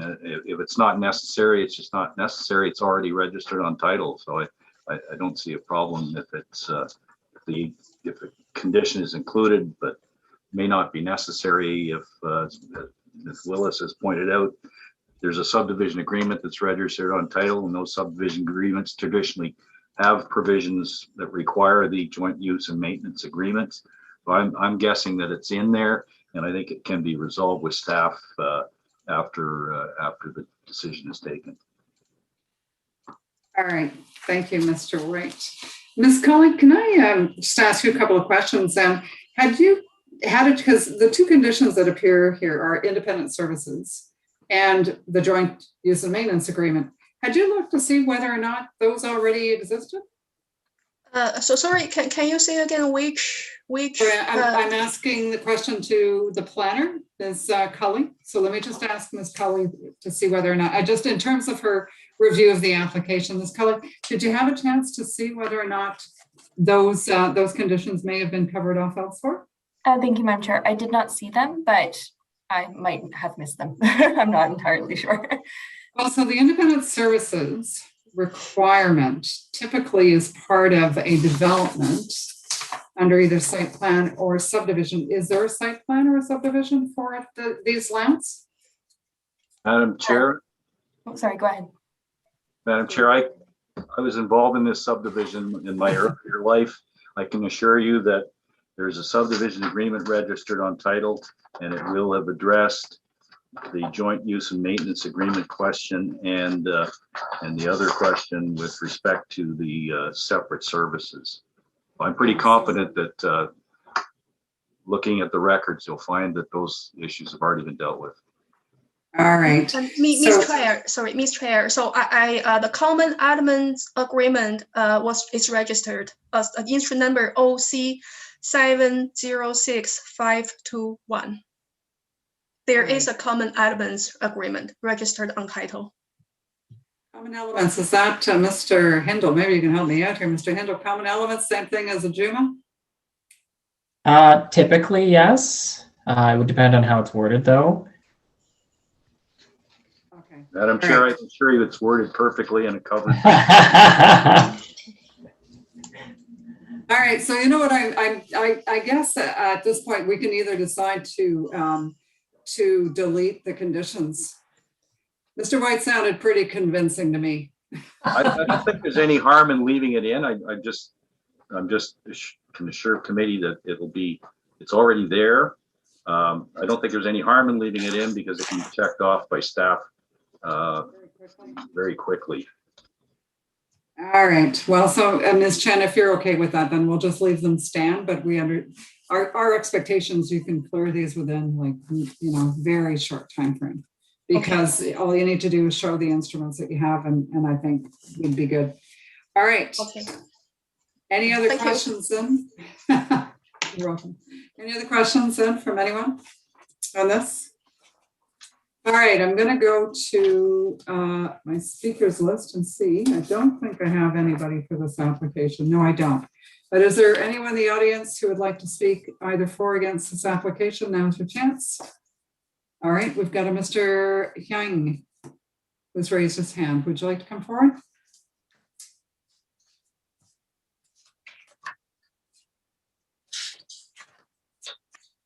I think Mr. Hyang is the owner. Got that right? Yes, you are asking for, Mr. Well, it's just he raised his hand, so Mr. Hyang, Mr. Scott. Mr. Oh, okay, yeah, Scott. Yes, he's in the meeting, but I'm not sure if. Let me see. I'm not sure if he wants to say anything because he raised his hand. That's all I'm suggesting. I'm contacting him. Yes. Oh, there it is.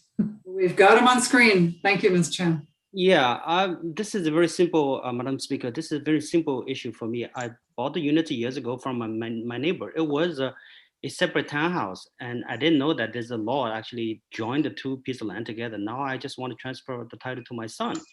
I just don't see, there's nothing changed. I'm not building anything and nothing.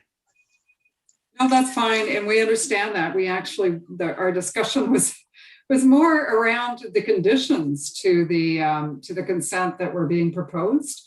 And so I think what we've sort of resolved is that we'll leave the conditions knowing that they'll probably very easily be cleared because both independent services were probably provided on plans to the plan of subdivision. And we know from Ms. Chen already that there is an instrument for the common elements. So it looks like it's going to be an easy do.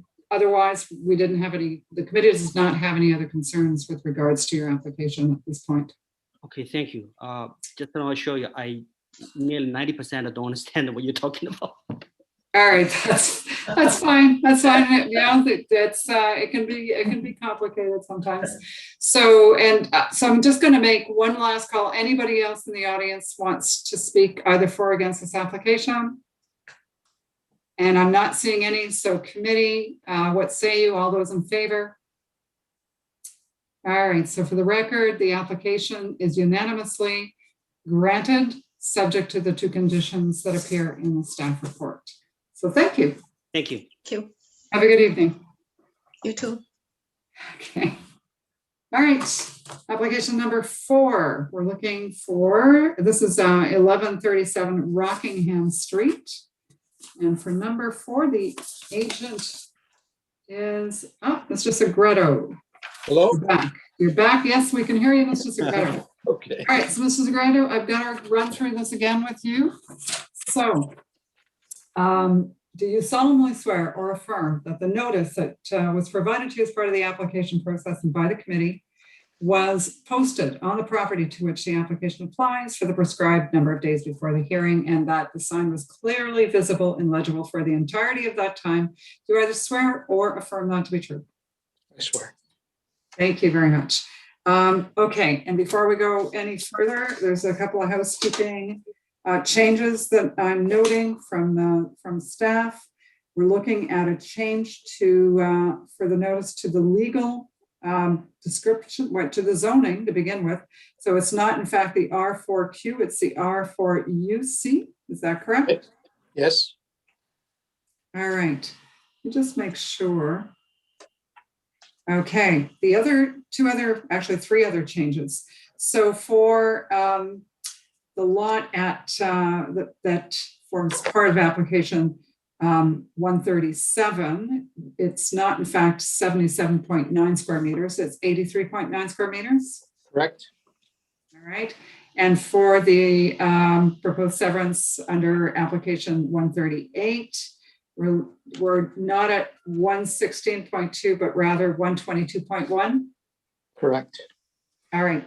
And lastly, my understanding is that part of the this application will require an easement, and the easement has not been identified in the notice that I can see. So we would need to add that this application, we need to add the requirement to grant an easement right-of-way over Part 15 on Plan 4R 25-861 for the purpose of access and stormwater servicing for the benefit of the remaining property owners. Is that correct?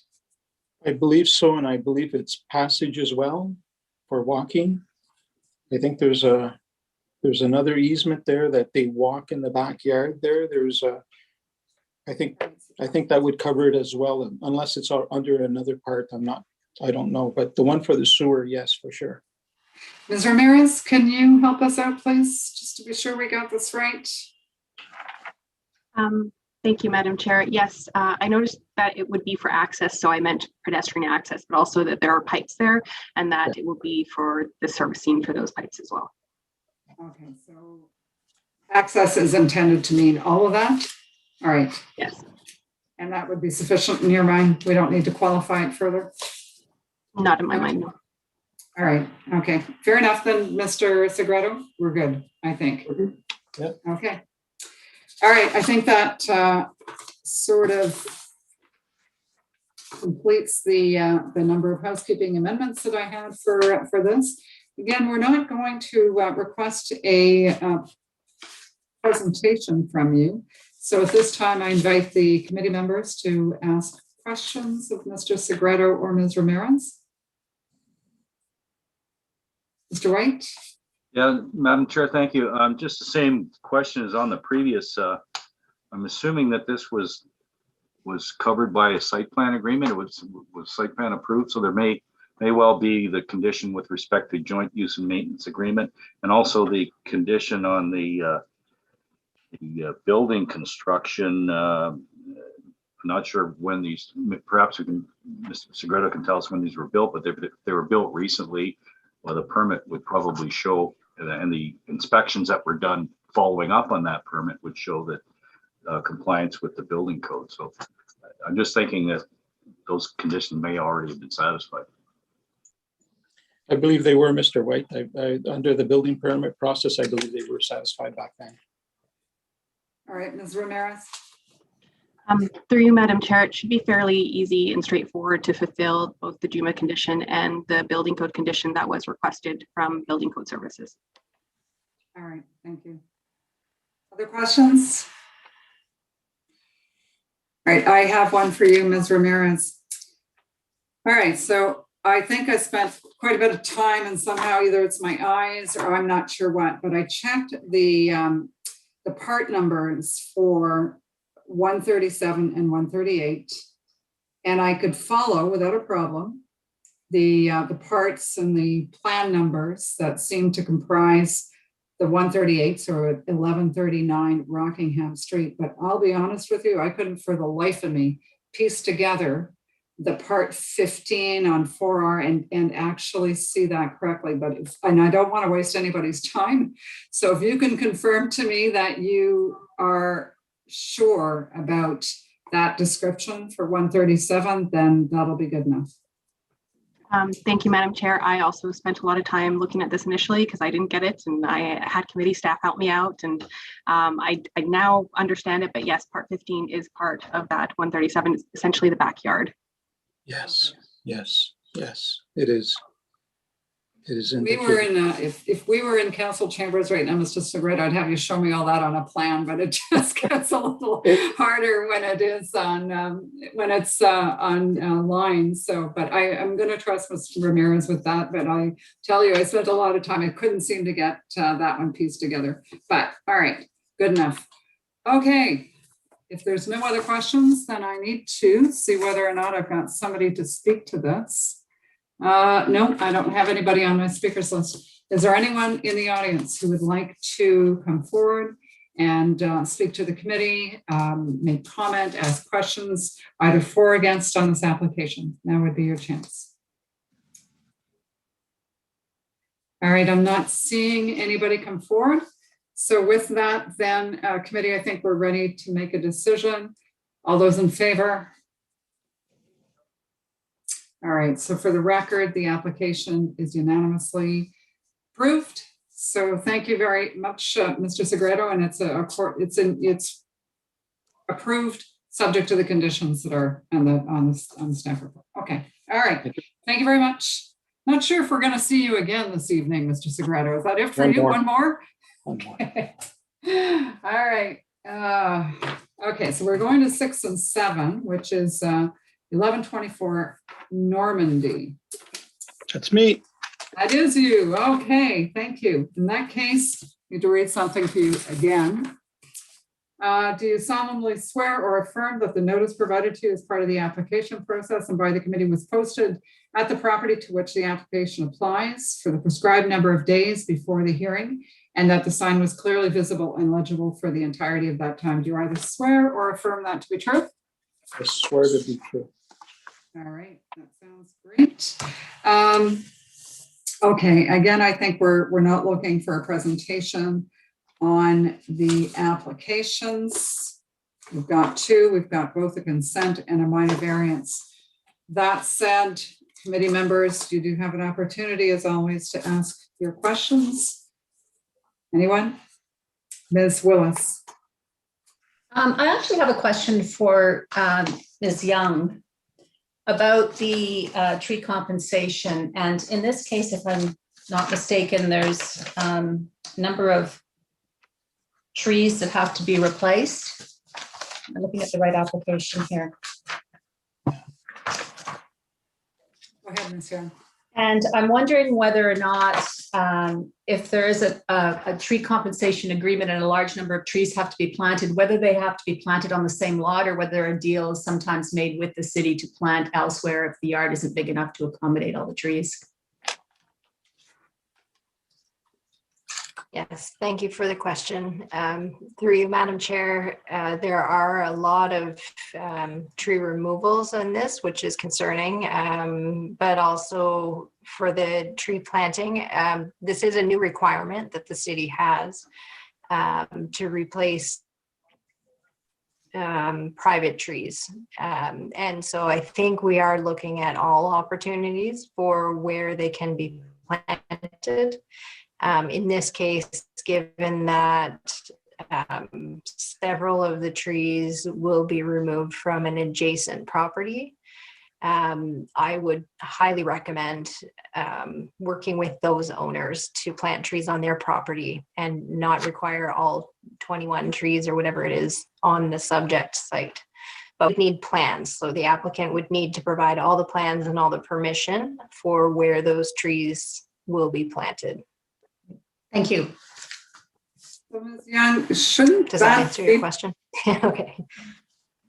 Ms. Young, does that mean though that wouldn't you benefit from having that information prior to making a decision on the consents? That would probably be ideal. I did add it in as a condition. I think it could be addressed there. Yeah, I think it could be addressed as a condition as long as there is a commitment to plant those trees. The other thing is with the building permit application, if there is not room to fit all those trees, there is the option to pay the equivalent amount to forestry. However, the highest priority is planting these trees. We'd rather do that than have the money. Okay, I've got a follow-on question. So when, in plans of subdivision, when trees need to be planted, there is a warranty period of a year on these trees that they need to survive. Otherwise, they need, there's securities that are collected, and if the trees die, they need to be replaced. In a case of a consent, when we're now using this requirement as well for the trees to be planted, how does the city see extending, like, so how do we ensure that we still have something that we can use to enforce the replacement of any trees that die? So because within the 12 months, the only thing that the applicants can really do is to plant the trees. But outside of the warranty periods, so what's the intent there? Well, there is no real mechanism to ensure that unless the trees are planted in the right of way. And if that's the case, then the city immediately takes ownership and would maintain them following the planting. So that's always a high priority. But for those planted on private property, there's no mechanism, but it's really just a hopeful thing that these trees will survive and be maintained by the new owners. And no securities are required of any kind? We have not done that yet. This is new as of January, so we're kind of seeing how it works out for the next while. But if it's something that is seen to not be working in the future, then I would think it could be something we would entertain. All right, thank you, Ms. Young. I see Mr. White may have a follow-on question too. Just a comment, Madam Chair. Previously, the previous municipality used to have a thing called a infill site plan agreement on developments of this nature, where an agreement was registered on title, and it included provisions that would require maintenance of certain things, like, and trees would be included in that over in perpetuity. But that is no longer in effect with the new municipality, unfortunately. Maybe that's something that they will be looking into in the future. That would be, I mean, we do that for all kinds of other things where we ask the applicants to enter into a development agreement, and the condition would be the maintenance of the landscaping or the trees that are planted over a certain time frame. So it's unfortunate. It would have been nice to have been able to maybe consider that. Ms. Ramirez. Hi, Madam Chair. The committee can ask that a development agreement be entered into and take securities. We have had internal discussions weighing. It will add more cost for the development agreements, obviously, and securities. We have done requested a development agreement and securities, most recently in the case of Alpine, for an existing tree. This is a fairly newer condition that we're testing out. All right. So, Mr. Segredo, the reason why I'm trying to explore this is because you got a lot of trees to do compensation for, and the chances that some of them might not do well is actually pretty high. I would think that you might lose one or two out of the 21, and so I'm trying to find a way to protect the city in that case. And I'm wondering, go ahead. There's 12 trees, not 21. And one of them is going to remain. I don't know where the 21 came from, but I see 12 trees here that we're dealing with, not 21. So 12 trees is still a lot. Yeah, no, I agree. My clients, I'm sorry. My clients are prepared to, I don't know if they're prepared to go into a development agreement, but they have to put down a security of some sort. I think they would be more than happy to do that. As well as, just to clarify, the 21 trees are the trees that are required in compensation for the 12 trees that have to come down. I raised that number out of the report. Thank you, Ms. Willis. I knew it sounded familiar. I just couldn't remember what it was, but thanks for that clarification. Yeah, so we're back to 21 trees, Mr. Segredo, which is a lot of trees. And so I'm all right. So Ms. Ramirez, I guess I'm looking, and Ms. Young, I'm looking for some advice from you then.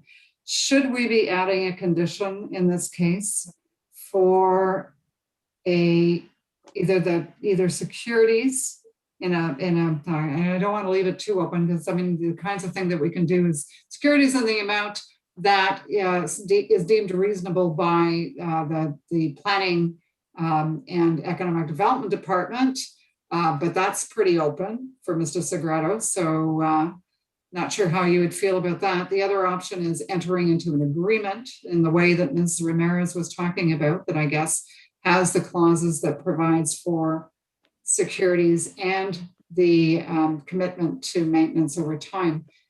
Is there, in your opinions, is this something we should be doing here? And if we had to choose, which one would you recommend? I can jump in through you, Madam Chair.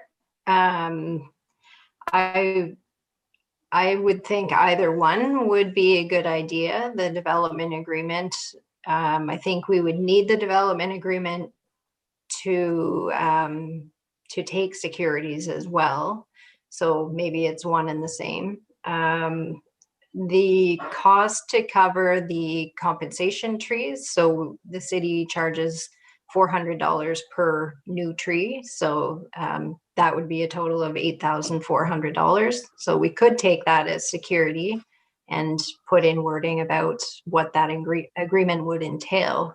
I don't have that prepared at the moment, so I don't know if there's a way we can add that at this point, but I would support that for sure.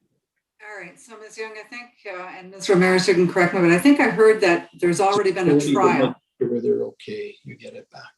Sorry, Mr. Segreto. My clients were here. I was just mentioning to them it would be a security that they would be paying to protect those trees for whatever time frame is involved, and that security, I guess, would be paid back once they've established that the trees are okay.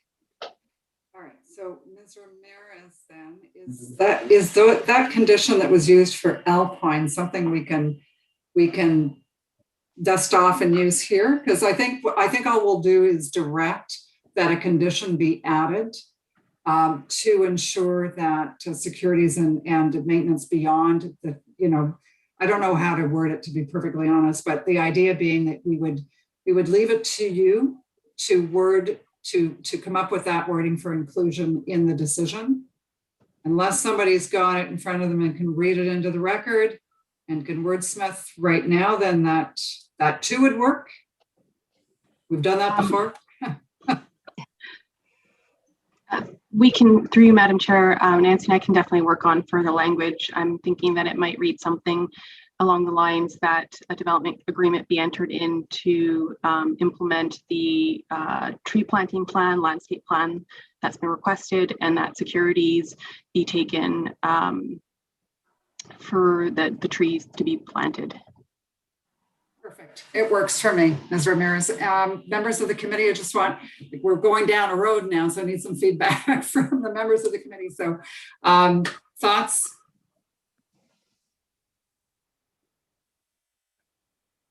I think given in this case, given the scale of the number of trees or amount of compensation to be contemplated in this case, I think it's a reasonable approach.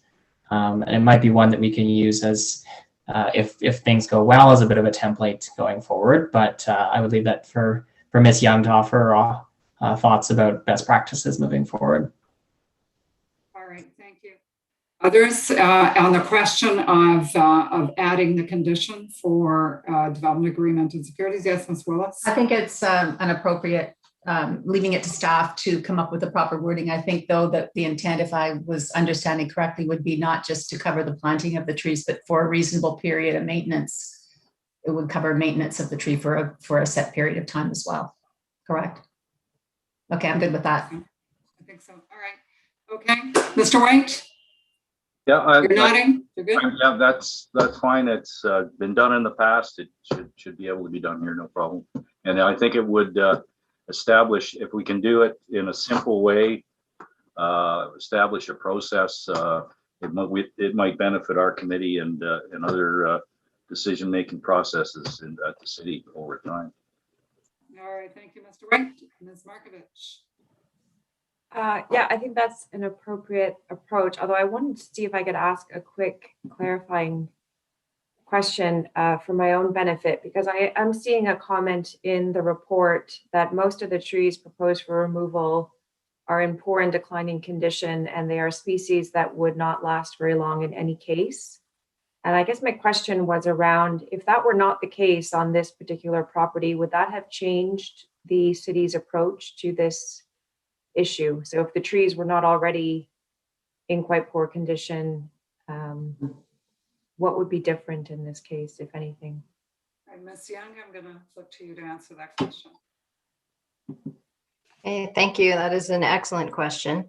Yes, I would be trying to take a different approach if the trees were healthy or or just a longer lived type of species. I would be hoping to make some changes to the plan in order to retain those trees. But here, I don't feel that the cost to change the plans would really allow those trees to survive a long time anyway. So yeah, I think we would need a different approach with that.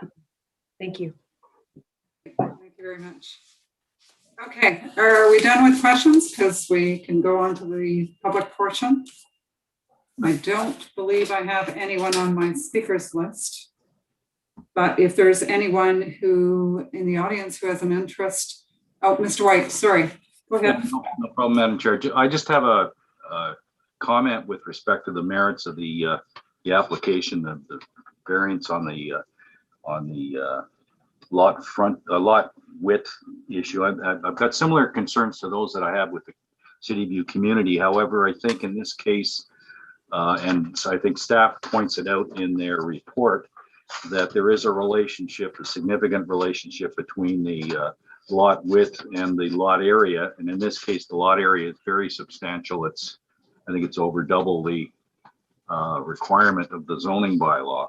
In addition, I note that if you look at the neighborhood, there are a number of zoned properties that accommodate, and it's in a different zone, that accommodate semi-detached dwelling units, which have obviously you have a lot width requirement that is less than the requirement for the single detached units. And in that regard, these would not be out of character with the number of semi-detached lots that have been developed in the immediate neighborhood.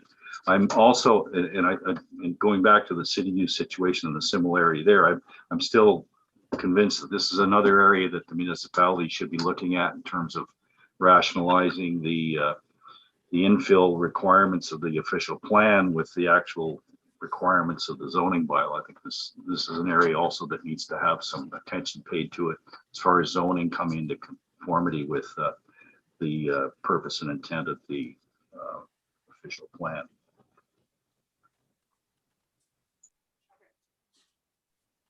Mr. Ramirez, respond?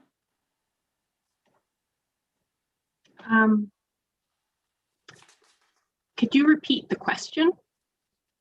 Sorry, I don't really have a question. It's just a comment with respect to the front, the lot width requirement, the similarity of the situation here with respect to my concerns with the City View situation. That it's an area where I think the municipality, and reviewing the zoning bylaw, which I gather will be underway at some point following the new official plan process. This is a neighborhood that also needs to have a look at the adequacy of the zoning as it relates to official plan intensification policies. They're not in sync, but I think in this situation, this specific lot, because of the lot, there's an offset in terms of consideration in terms of the substantial lot area, and you point that out in your report. Also, a factor here that gives me some comfort is that there's a number of lots that are zoned in the area that accommodate semi-detached dwellings. So the lot width is not out of character with that kind of development. And it's just a case of the zoning bylaw has to be brought up to date to reflect the intensification policies of the official plan. Same thing with City View. And I'm hopeful that the municipality zoning group is going to be looking at those two areas in particular when they do the review of the zoning bylaw. All right, thank you, Mr. White. My apologies. I wasn't sure whether or not you were looking for some confirmation about whether or not it was compatibility or in any event. Okay. Any other questions? And to be honest with you, I think I've kind of lost. Did I make a call for anybody in the audience to come forward? I think I did. All right. Not seeing anyone coming forward in any event at this point. I guess we need a decision on the two applications. So on the consent application, all those in favor? All right, so the consent application is unanimously granted. On the minor variance application, all those in favor? All right, so again, the application is unanimously granted. The consent is granted, of course, Mr. Segreto, subject to all of the conditions, in addition to the condition that Ms. Ramirez and Ms. Young will provide that will be very similar, I think, to what it is that Ms. Ramirez was able to give us an example of. So we'll ensure that that gets added with the sum of money, I think, seems reasonable from Ms. Young as well as a security. All right. Thank you very much. Thank you. All right. Thank you, Mr. Segreto. And is this it for you tonight now? Good night. All right. Good night, Mr. Thank you. Segreto. Okay. All right, so we're going to, I think, number 9 at this point, 6078 Buttonfield. I think I'm looking for,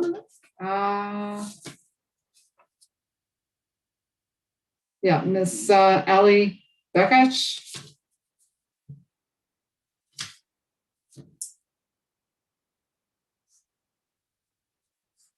Hi there. Oh, sorry. My apologies. Mr. Bekash, you're going to come forward. Are we going to see you on video? How are you this evening? Very good. Yourself? Getting a little late, but that's fine. We've only got your application and one more to deal with this evening. So, okay, there you do not have a stat deck from what from my records. Let me just check that again. Sorry, I didn't hear that. So, yeah, I'm going to need to read something too because you have no statutory declaration on file. Okay. So do you solemnly swear or affirm that the notice provided to you as part of the application process and by the committee was posted first at the property to which the application applies for the prescribed number of days prior to the hearing, and that the sign was at all times clearly visible and legible? Could you either swear or affirm that to be true? I can confirm and swear that is true. All right, thank you very much. Okay, and in terms of housekeeping items on your application, what I'm seeing is I've got 3 corrections to make to the notice. I'm going to read these to you. I'm going to need you to confirm them one at a time, all right? So for the application B00164, rather than 374.63 square meters, we're looking at 371.5. Is that correct? Sorry, which one is that at? Yeah. 00168. Okay. So you're showing 374.63, but in fact, it's 371.5. Is that correct? That's correct. All right. For the next application, the B00169, you're showing 376.44, but it's 373.3. Is that correct? That's correct. And for the retained lands, the amount is in fact not 396.03, but rather 392.2. That's correct. Great. I think that that's it in terms of the housekeeping amendments. No presentation required, and I'm opening it up to questions by the committee at this point.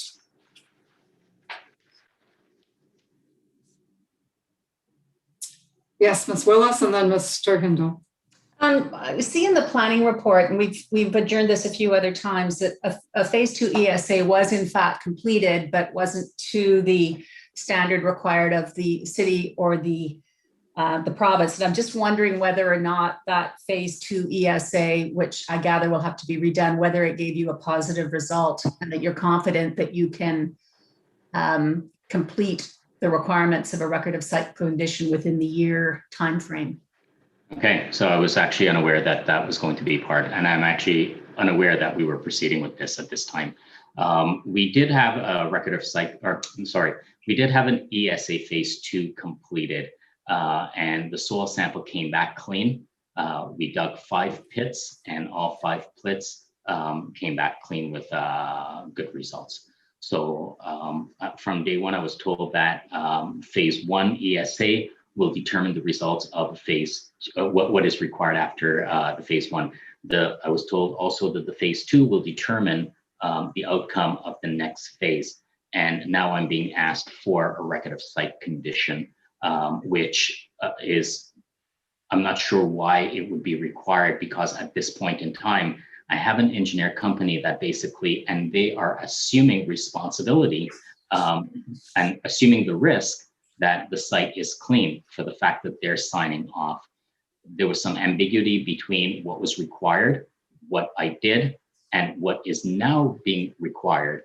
And from my original synopsis of application that was provided to me on November 4th, in the application of item number 7, it was basically stated that at a minimum, I apologize, I'm just trying to locate without my glasses, include at a minimum of phase 1, and if required, a phase 2 and a record of site condition. When I inquired, I was basically told that each phase will determine the next outcome and what was required. So at this point, I do have a certified engineer report for phase 1 and phase 2 that clears the site of any contaminants that is there. I don't know if possible that I will, again, my engineer is basically stating that if I have to go through this particular record of site condition, it could potentially take longer than a year. Unfortunately, at the point of where I am, my business, the start of my business that I was trying to get off the ground is dead in the water. I've had to face the COVID-19 issues. And now with this particular setback, I've been waiting. If I have to go for a record of site condition, the project is dead and I will not be able to continue at this point.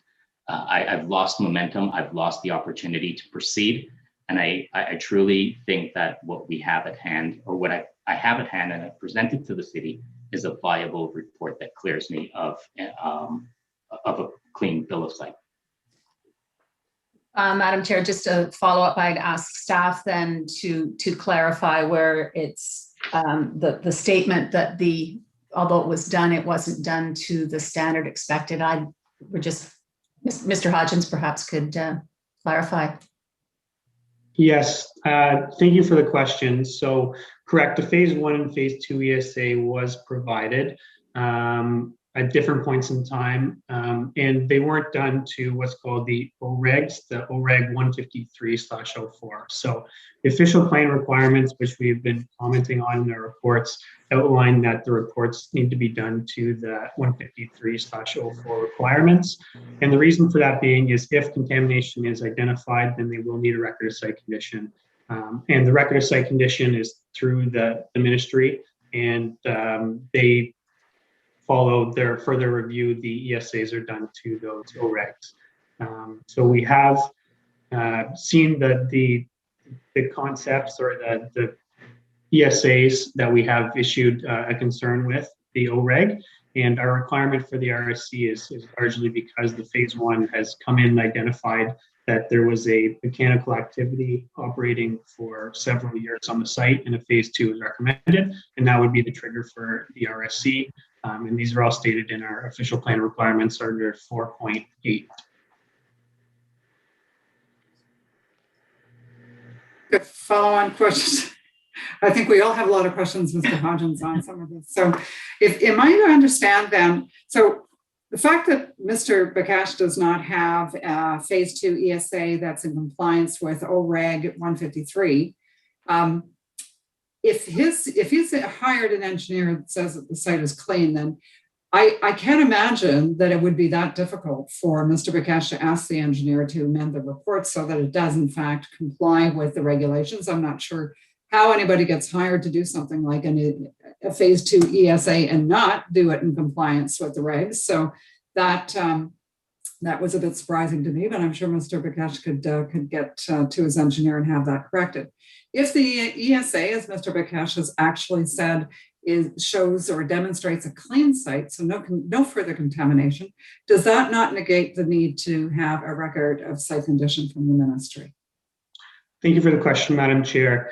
So my understanding of the process from discussing with our environmental remediation group is that if contamination or the possibility of it is identified, then a record of site condition will be required if the use is going to a more sensitive land use. So in theory, if the phase 1 ESA states that there is the potential for contamination, they would do a phase 2, and the phase 2, if it came back saying there's no contamination, they still need to submit the RSC, but that's what the ministry would be looking at, is that is the confirmation. And again, this is my understanding, and I'm not an expert in the field, is that the ministry looks at the ESAs to issue the record of site condition. And then, of course, if the phase 2 ESA did identify contamination, then there would have to be remedial work prior to the record of site condition being issued.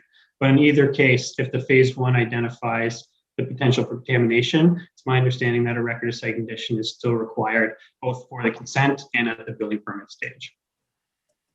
All right. I've got more questions.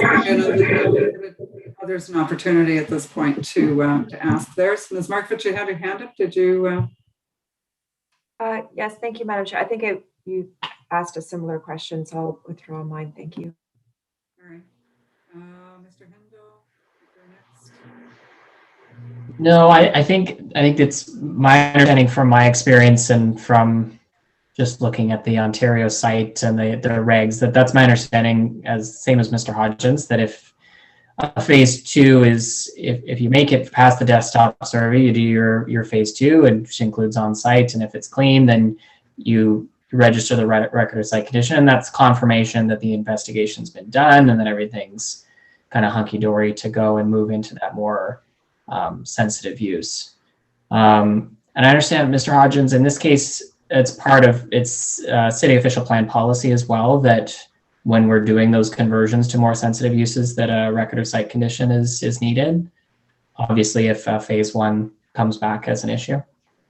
Correct. As part of our development review process, we attempt to identify any potentially contaminated site, and then correct, if it is moving towards more sensitive use, they would require that record of site condition at the planning process, but also at the building permit process.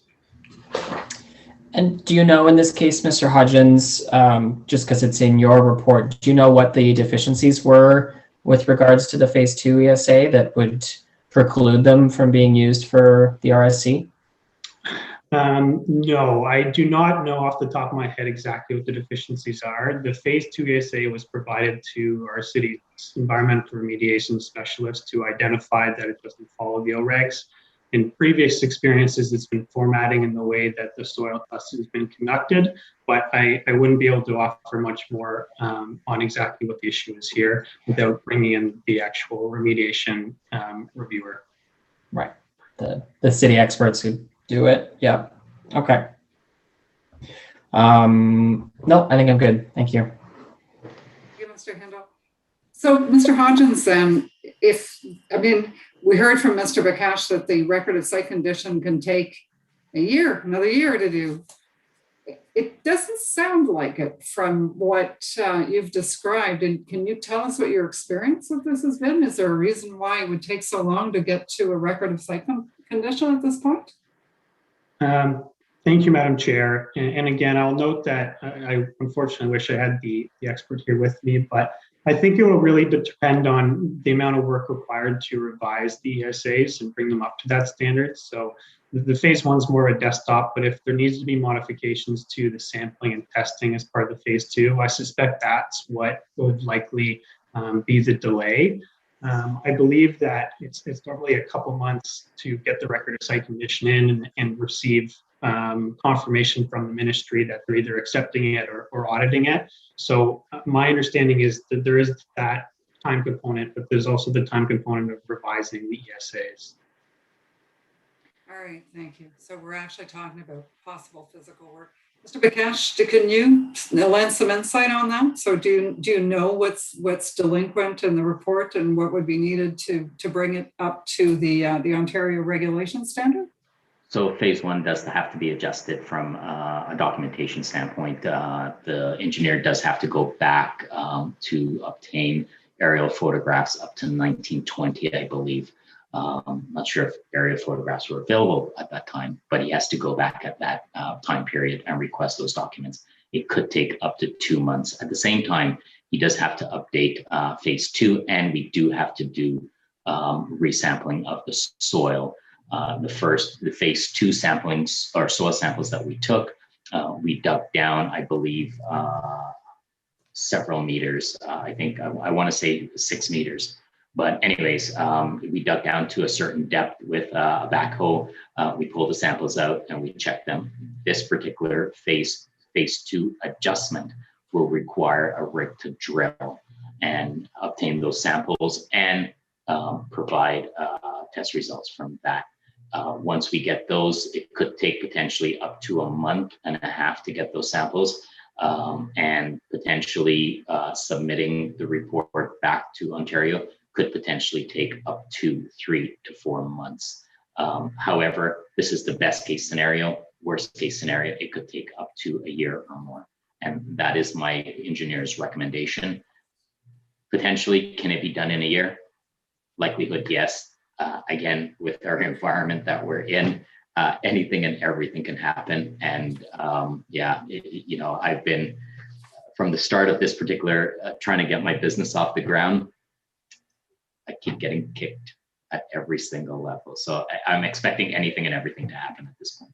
But Mr. McKinnish, I guess I'm a bit lost as to why this is a big surprise, because I think we met you the first time, was it not November of 2020? That's correct. That's correct. So to me, like we've all, I don't know, it just seems to me that that had you sort of followed the process, you probably would have everything you need at this point. So I'm not sure why. So right now, there was some ambiguity of the information that was consistently provided to me. And unfortunately, we were not dealing with the experts at this particular table. The information was being passed through to me through a variety, through the planner, Mr. Hodges. At the same time, I am not the expert in this. And I highly recommend, after going through this particular process, there are some issues that I have and some concerns that I have with my particular application, and it's disturbing. But I recommend that from here on moving forward, that everyone avoids, or future applicants avoid, an official document from the environmental assessment group that states, outlines that something that I can take to an engineer and give it to them to say, this is what's required, please do this. Because the information that was provided to me, I spoke to Mr. Hodges several times, and I was told that the outcome will be determined on this as the results of phase 1, and that's what we went on with. I relayed the information to my engineer, and this is where we are right now. So Mr. Bakash, sometimes what applicants do is that they hire planners to represent them or agents to represent them, because they have the technical knowledge and experience to help you navigate through some of these things. So I'm not going to say any more, but it just it's really unfortunate that you know, I hear what you're saying, yes, but at the same time, you know, we can't really leave it all on staff's doorstep to say that it's because of I don't know all the issues, but a lot of time's gone by, and it seems to me that other things could have been done. But anyway, all right. Any other questions from the committee or Mr. Hindle? Go ahead. So maybe I'll ask the applicant then, in this case, what would you prefer, or how would you prefer to move forward? I think we can potentially hear the application this evening and condition it as I think the committee is leaning towards for an RSC, and you can take your chances on doing it within a year. If not, you come back and kind of reapply. Or would you like, in this case, potentially to adjourn, sine die, which gives you an unlimited kind of period to step the application down and then return for a recirculation fee at that point to kind of reactivate the application once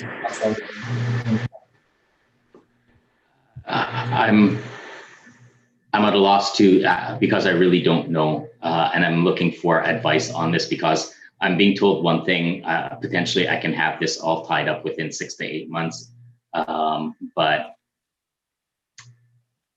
I can take my chances and have to come back and reapply for the full amount if I miss the deadline.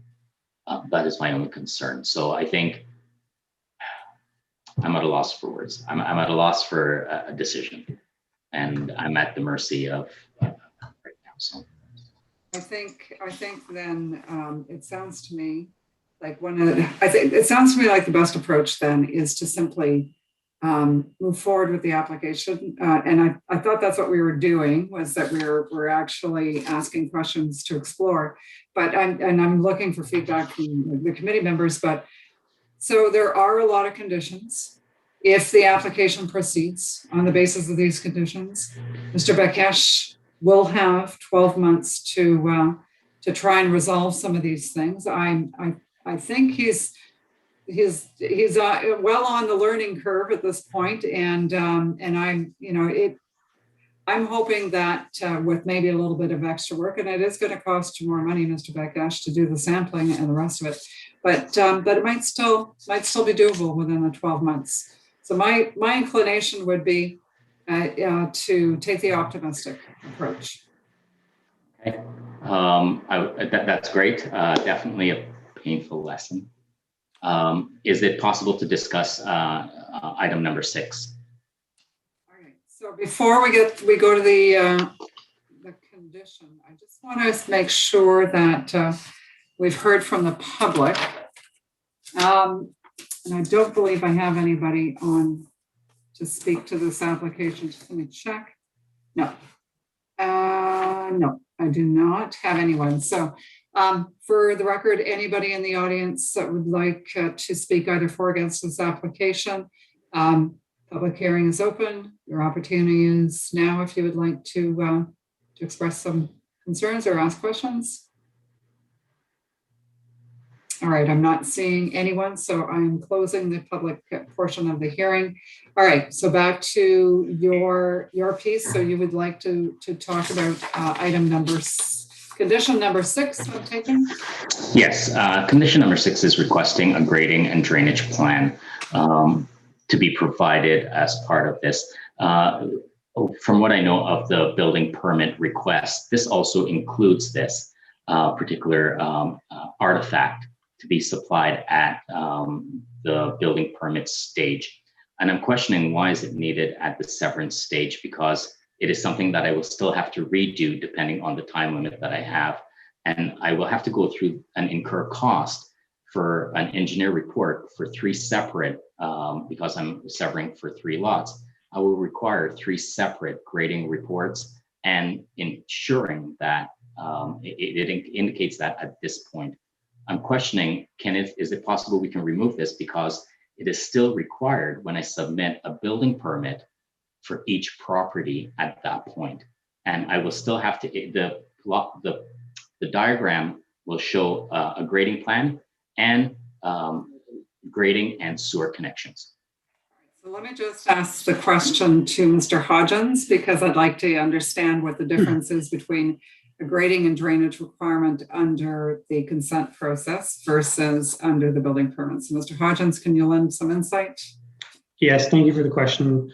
So the grading and drainage plan requested as part of consent application is a high level plan showing the existing grades along the proposed lot lines. And that's just really to understand if there's any major drainage concerns or runoff. But for the most part, it's really a high level plan to show the existing grading and drainage for the sites and ensure that there isn't a major issue there. Whereas at the building permit stage, you would actually have the building footprints and the proposed grades adjusted for the development. So the difference is, from my understanding, is that the engineers for the consent, it's typically a higher level plan. It wouldn't be, my understanding is they wouldn't be requiring a building footprint to be shown on it or a conceptual foundation. It's strictly to understand the existing grading and drainage on the site. Whereas the building permit application, it's a much more detailed plan looking at the drainage resulting from the foundation proposal. Is it an element of the record of site condition? Madam Chair, I can't answer with 100% certainty, but it's my understanding that it's the phase 1 and phase 2 ESAs are the main components of that. All right, but that grading and drainage on the property don't form part of the requirements. Okay, all right, I'm saying as well as nod no. So, all right, so in that case, Mr. Bekesh, I've got to tell you, we see this one as a standard condition. Everybody tends to get this regardless of the building. Everybody's going to be going for a building permit at some point. So when they create lots, we've never waived it before. What I'm thinking is it may be just require an overview. To be honest, I don't know what it requires, but it seems like it's maybe high enough level that it will not be as costly, hopefully, as the one that you'll have to have done in any event for your building permits. Excellent. Okay. Any other items for discussion, Mr. Bakash? No. All right. All right, committee, then I guess we are making a decision on this application. All those in favor of an approval of the consent application subject to the conditions?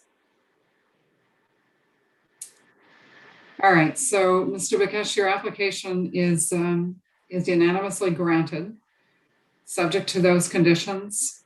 Hopefully you can get through the process within 12 months. You can always, I believe you can always withdraw your application as well at this point, if you decide that you don't want to move forward with it. So Mr. Billmar, can you just come forward just for a minute? I'd just like to know what that process would be. What if Mr. Bakash decides 7 months from now that it's never going to happen and he wants to simply proceed no further? Does he need to do anything with the Committee of Adjustment at that point? Or does it just lapse and then that's the end of the story? Usually that's what happens, Madam Chair. The application, some provisional consent that is granted lapses if not all conditions are fulfilled within the 1 year time period. All right. Any extensions to the 1 year time period permitted? Currently under the Planning Act, no. My understanding, though, is that the Ontario government is considering the possibility of extending that to 2 years. But I have no information on how that would apply, if it would be retroactive to applications already in process, but something to be on the lookout for sure. All right, thank you, Mr. Bell. So sorry, I do have a question with that. So let's say 6 or 8 months from now, or even 6 months from now, the Ontario government does implement that 2 year limit. Will I be grandfathered in, or will it apply to all new applicants from there on in? I have no idea about that. That is a question, obviously, for the Ontario government, which is piloting that draft legislation. Okay, excellent. Thank you so much for your time. All right, thank you, Mr. Bakash. Good luck to you. Thank you very much to all of you. I greatly appreciate the opportunity to sit and discuss this with you. Have a good night, and I hope your night ends very shortly. Thank you. We do too. But thanks so much. Enjoy the rest of your evening as well. You too.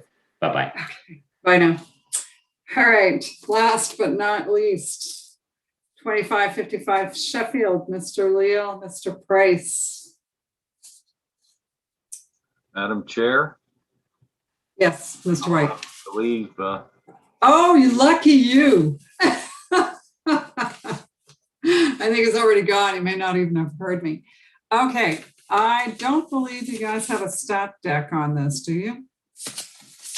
No, no stat deck. All right, so who am I rating this to? Either Mr. Price, Mr. Price. Okay. Madam Chair, do we need one given that it was adjourned from the previous meeting? I don't think I ever read these unless we move forward with the application, or did I? Do you remember? Normally I don't. If it's just adjournments, I don't tend to. I just okay. Oh, so well, we can let's think of it this way: belt and suspenders. We've got it for sure. Okay. All right. Do you solemnly swear or affirm that the notice provided to you as part of the application process and by the committee was posted first at the property to which the application applies for the prescribed number of days before the hearing, and that the sign was clearly visible and legible for the entirety of that time? Do you either swear or affirm that to be true? Yes, I swear, Madam Chair. All right, thank you very much.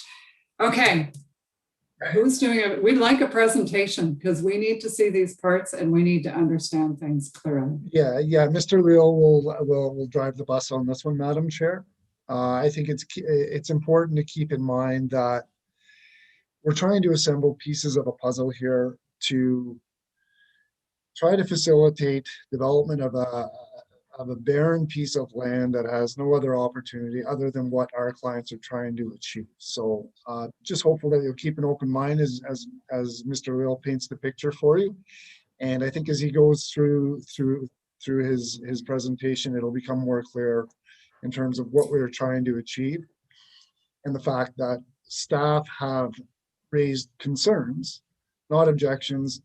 And we believe, and I won't speak for staff, that the conditions that were outlined as part of the report take away any risk whatsoever to the city, to the staff. It'd be a lot easier if this was two really nice square pieces of land that we were trying to integrate with neighbors. It looks more complicated than it really is. So I'll turn it over to Mr. Leal and jump in if there's any questions. Mr. Leal, you may be on mute.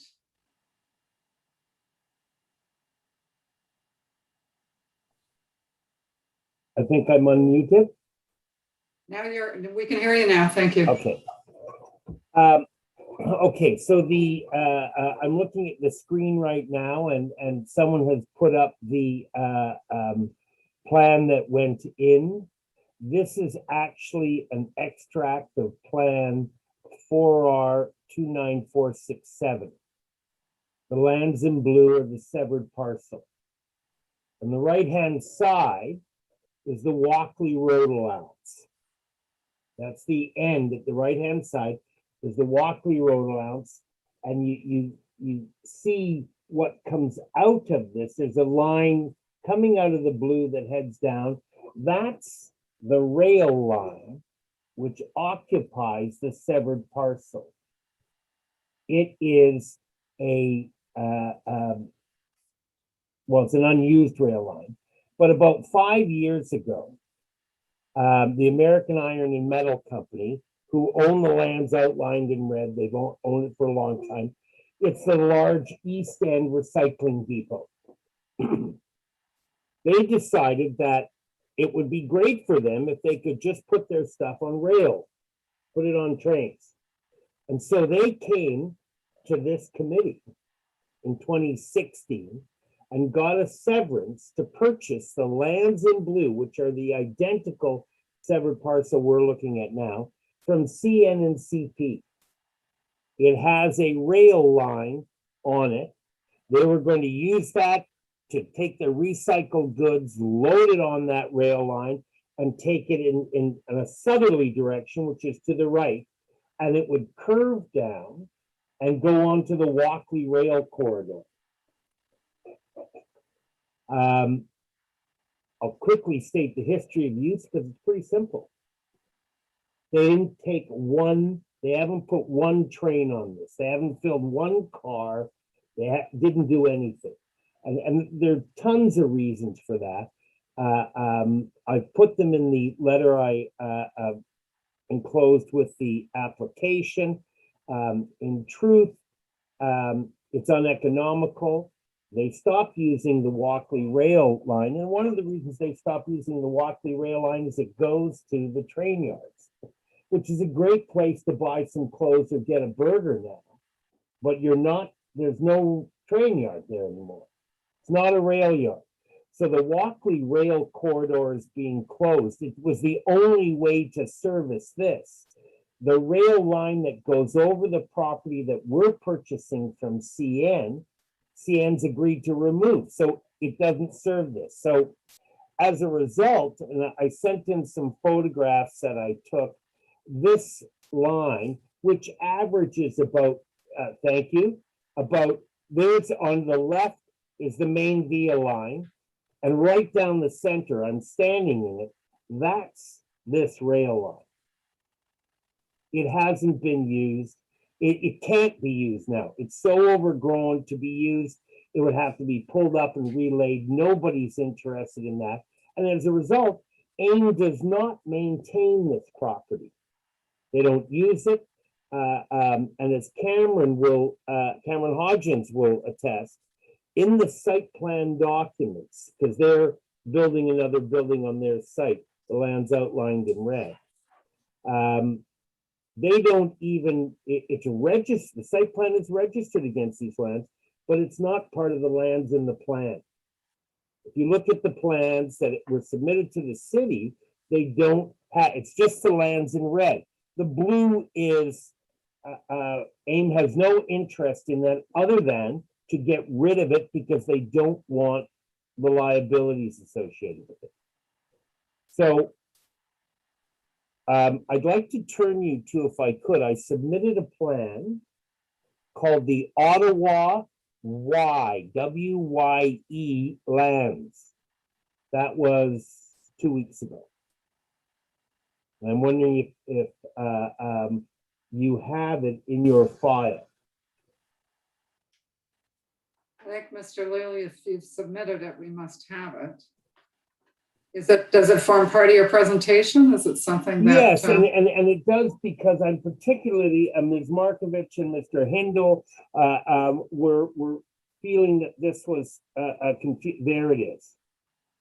So the lands that we're talking about, you can't quite see them on this. We are buying all of the lands cross-hatched in black from CN. It is a very odd parcel. Some of the issues that Mr. Hindle mentioned, for example, Ridge Road and Hydro Road are the same thing. So if you look at the bottom right hand, that's the primary access. We have applied to the city, it's Ridge Road or Hydro Road. They extended it further up, and you can see the yellow is our proposed access onto the site. We've been given the go-ahead on that. We have the right to go on. That's our public road access. The parcel, whoever is controlling the cursor can see a triangular parcel that is not hatched. That's owned by the city of Ottawa. We've got that under an agreement of purchase and sale. The land, as you can see, and you can't tell from here, but the land crosses under Walkley Road. This is Walkley Road, what you're looking at there as constructed, and there's two bridges. On the left-hand side, you can see where we passed under, and on the side with both the black and teal, I think that's teal colored, that's just where an existing easement is. Those are the lands that cross under Walkley Road, and they extend to the Walkley Road allowance.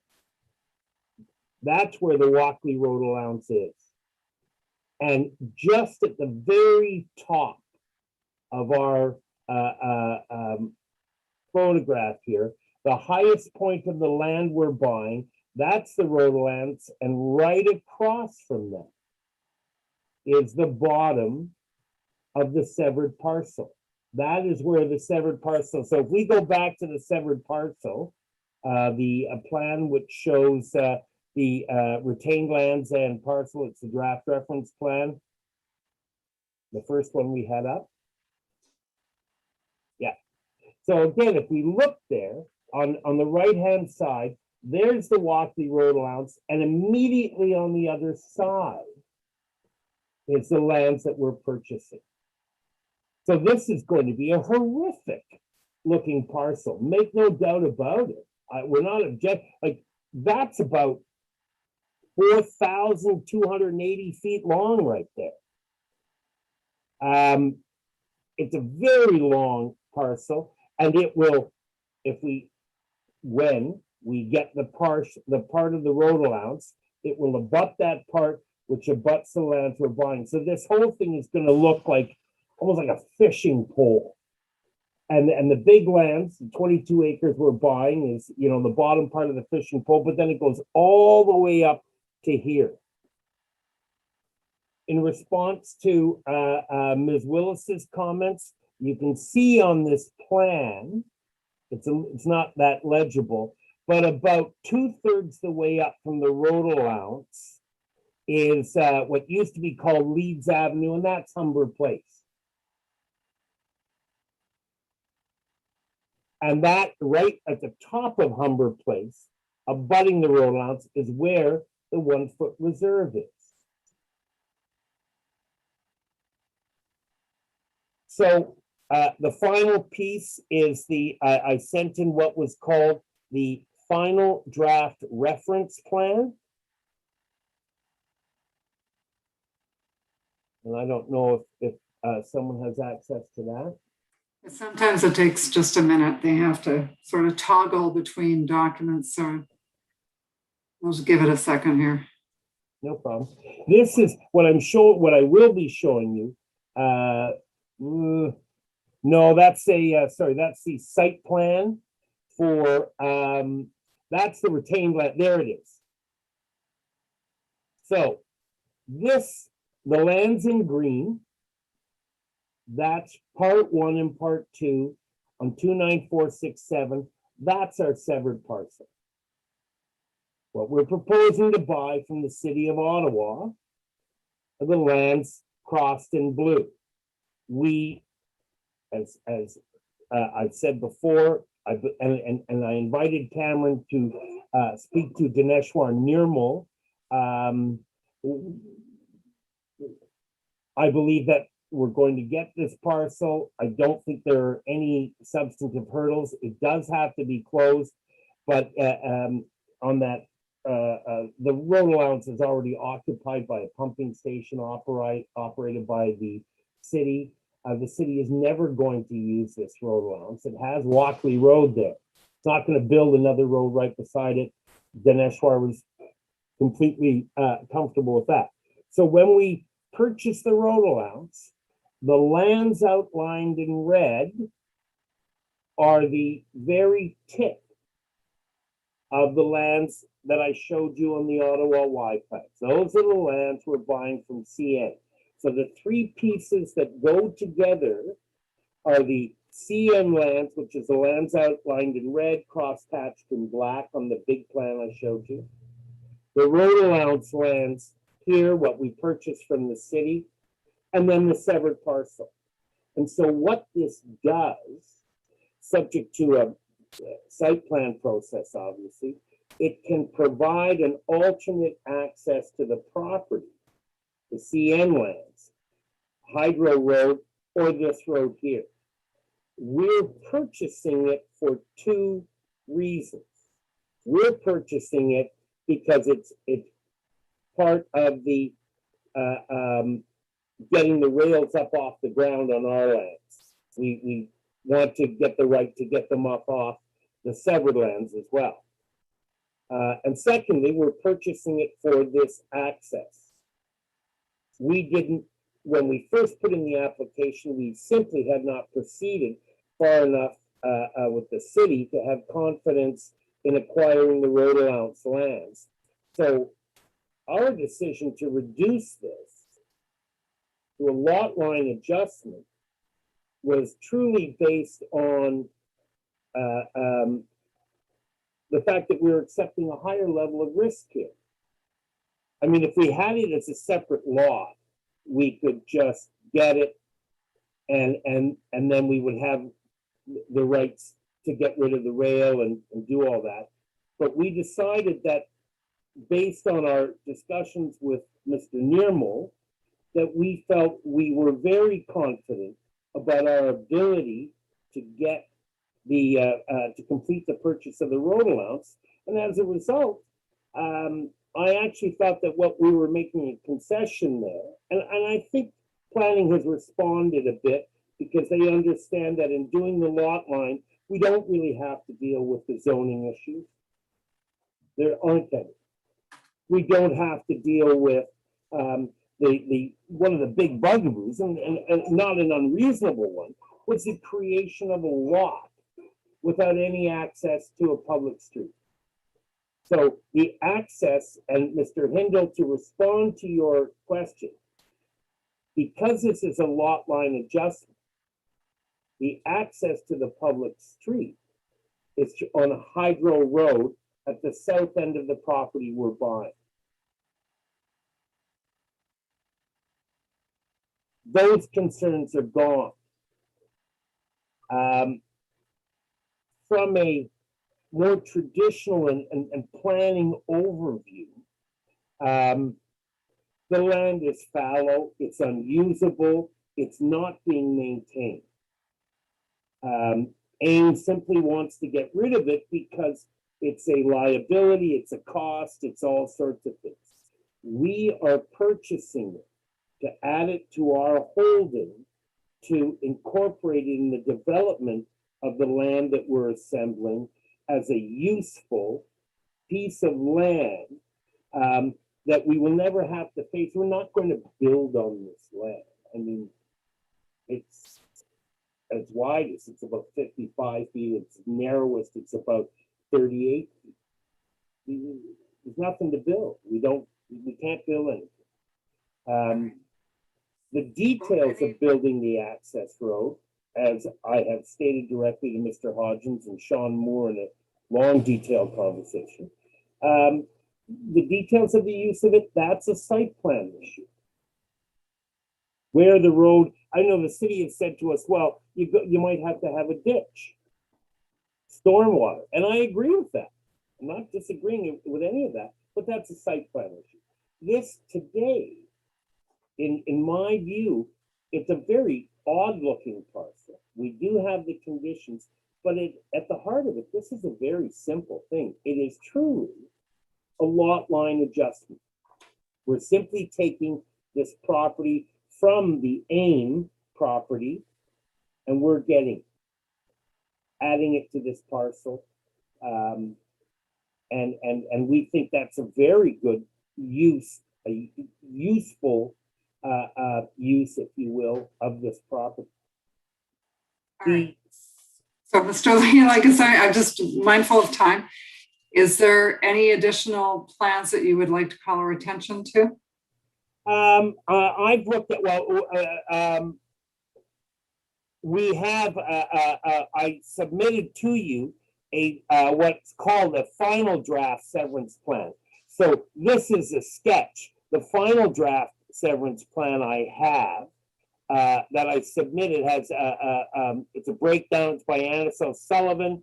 It has part 2. We've got you don't need area certificates for it, I don't believe, because it is a draft reference plan of property we're acquiring from the city of Ottawa as a road allowance. It's not part of this. Let me just pause you there for a minute. So, Ms. Manette, are you able to find that plan that Mr. Leal has referenced twice now, I think? No, I don't seem to have that plan. Does he know what he's? No. All right. You don't see it on SharePoint? It's not something you can bring up. I'm just going to. No, we don't seem to have it on SharePoint. Did he submit it to COFA? All right. Okay. Nope, that's all right. So, Mr. Leal, you're sure that you did in fact submit that plan to us? I'm absolutely I mean, before 4 o'clock today. Yes, I am.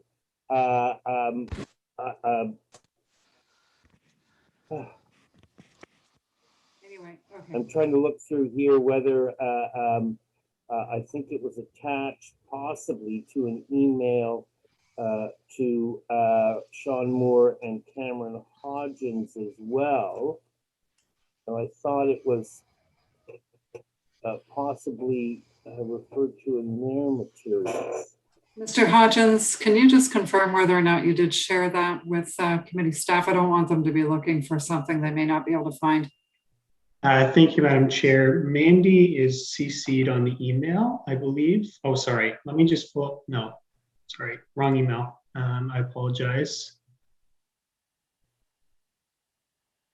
I do have a copy of it, but I do not believe the committee was CC'd on that email, so I'm happy to pass that along. All right, well, so, okay, so we're not going to do that. You can do that, but not for the purposes of tonight then. In this case, we're just going to proceed without it. Okay. In that case, Mr. Leal, I don't want to cut you off if you're not done, but I think that we've heard quite a bit from you so far. You're not the first person to say that to me. And I guess just to summarize, I think, and I would say to the planning staff that if we draft the conditions correctly, in my view, there is no substantive risk to an abuse of this process. The conditions are, and we're fine with the conditions which have been set out. The planning, I think, has, and I know they're trying to accommodate both possible results, but there is very little else to happen on this file other than the closing of those agreements. And so that, to me, is a situation where a condition is the appropriate way to go. And my clients will be able to continue with the development of this land. And just so that we're clear, this is a 24-acre parcel. It's a quarter mile away from the 417 and Walkley Road interchange. And this is this easement is a small, this severance, lot line adjustment is a small part of it that really enhances the site, makes it better, takes a terrible piece of land from AIM and gives it to us. And we'll make better use of it. All right. Thank you, Mr. Leal. I actually, before I throw it out to questions, I just needed to do one thing with you, Mr. Brace, if that's all right. There's a few amendments to the notice that, for the record, I need to read to you. So we're amending the reference to the zoning from 1H to 1H bracket 274 bracket. Mr. Brace, yes? Yes, that's correct. Thank you. Sorry. Thank you. And then after that, we've got additional changes, and I'll read this to you. You can just confirm it. The owner requires the consent of the committee for a lot line adjustments, and we're striking conveyance. The severed land is shown as part 1 and part 2 on plan 4R 29467 filed with the application, and it will have and now we're striking this, a frontage of 20 meters on Humber Place to a depth of 1.5 meters, and will have a lot area of 16,622 square meters. The rest is as the same. And we're adding the severed parcels are proposed to merge with a proposed parcel identified as part 2 on draft 4R plan. The lands are also to merge with the lands predominantly south of Walkley Road. Is that correct? Yes. All right. Okay. Thank you for that. I just needed to make those changes. Should have done it before the presentation, but there you have it. Okay. Yes, Mr. Hutchins. I just wanted to clarify if there was a area certificate provided from the surveyor today. So if you think appropriate, the retained land description should be revised to reflect the areas in frontages in that note. All right, Mr. Hutchins, let me know what it needs to be then, please. So for the retained lands, the frontage is 278.37 meters. And for the area, it's identified as 6.44 hectares total. All right. For the two, so yeah, 6.44 hectares. And I can give you the square meterage of that if you will require it. All right. I think so. Just to when we get to, actually, do you have it now? If you do have it now, just read it out. It's 64,400 square meters. All right. Thank you. We're good, Mr. Price, Mr. Leal, with that. Okay. Yep. All right. Questions from the committee, Ms. Willis, please. First of all, thank you for that presentation. It clarified a lot in my mind. It's hard to visualize such a complex land assembly.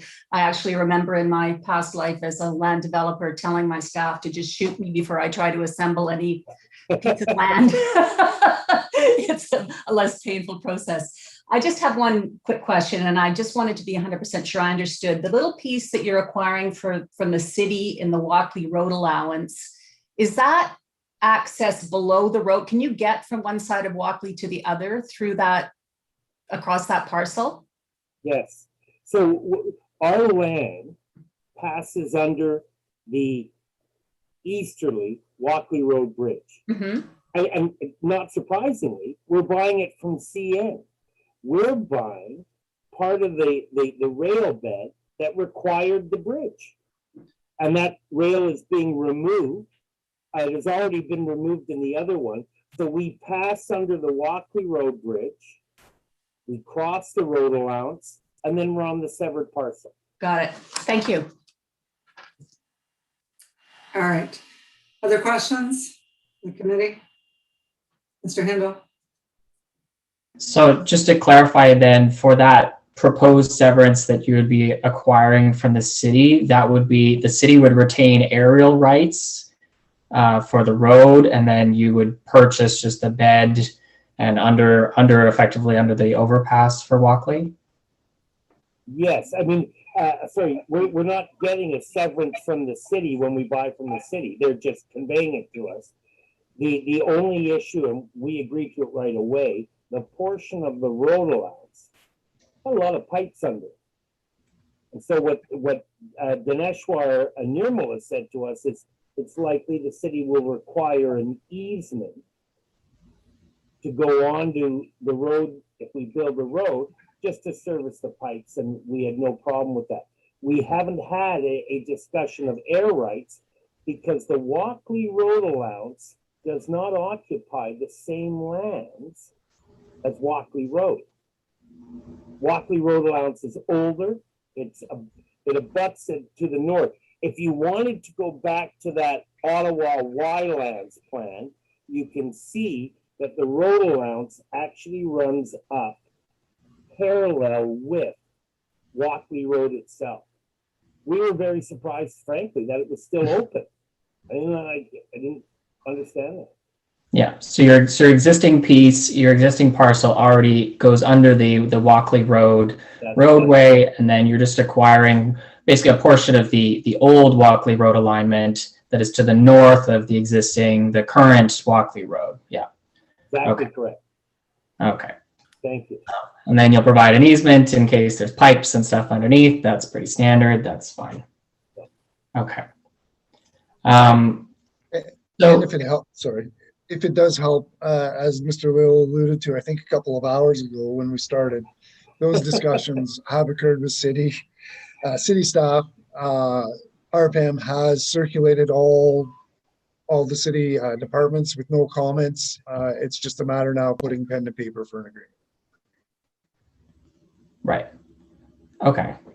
I think I at least understand, I think, what the end goal is, and background in land development as well. It's a lot of moving pieces, and that's pretty standard.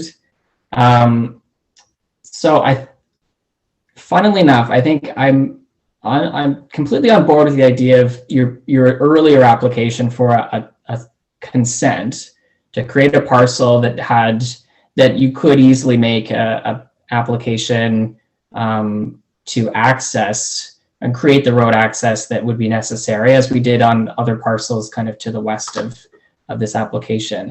I think my concern in this case, and why I still feel that it's premature based on a lot line adjustment, is particularly based on how we have dealt with other applications this evening, is we don't have final plans before us. And in this case, you're proposing to make a lot line adjustment with a property that you do not own and do not have a contract to purchase and sale for. So barring receipt of a fully realized plan and a fully kind of agreed to agreement to acquire the parcel that would then give you the adjacency to the parcel that we're dealing with in this application, I don't think it's reasonable in this case to do a lot line adjustment. If I could respond? Yes, go ahead, please. That's not an unreasonable comment. I can't take the position. I understand exactly what you're saying. And I guess our approach to this is that particularly with the draft reference plan that was submitted and is referred to in the description that Cameron provided concerning, he mentioned in the amendment to the application, Madam Chair, that this is, it's part 2 in the draft reference plan that we're talking about. So I guess my point is, yes, in the sense that you're saying, I would much rather have the agreement right now, but I am confident with the agreement, and the establishment of a condition which outlines the acceptable parameters of that. And we're in agreement with using part 2 in the draft reference plan. That can be, it can be stated that that has to be what has to be required or acquired, and all of your concerns can be answered by way of a condition. And I don't think there's any prejudice or risk to the city or to the committee in establishing that condition. It's with the greatest of respect to the city in general, I'm finding things are moving slower now. And so I need to get as many things moving on this as I can. And that's why we're here. I think part of the answer to what you're saying, Mr. Hindle, is that if we draft the condition, and I'm very flexible on that, appropriately, we eliminate the risk. It simply means we have to acquire that. And if we don't get the 7. And we're not talking about a complicated item. We're talking about portion of the road allowance that we have to acquire. And for example, I saw today the added conditions that Mr. Hodgins wanted to put through, which are your standard lot line adjustment, consolidation, or restrictive covenant, in agreement with all of it. We understand that completely. So what you're really saying is, in that sense, it is a bit premature, but it's such a straightforward and identifiable incident that we're talking about that we can satisfy it reasonably with a condition. That's my Thank you, Mr. Liu. my view. Sorry. Mr. Hodgins, can you just confirm you are, and I think I saw it, forgive me, when I get material at the end of the day while I'm still working full time, I don't have time to see everything. So, but I think my understanding is we did receive, or you did draft for us a condition to add in order to do exactly what Mr. Leal has just described, which if I understand this correctly, has to do with the purchase of the lands from the city? Thank you, Madam Chair. So correct, we did include 2 conditions in our staff report addressing our concerns around frontage and the acquisition of the adjacent lands.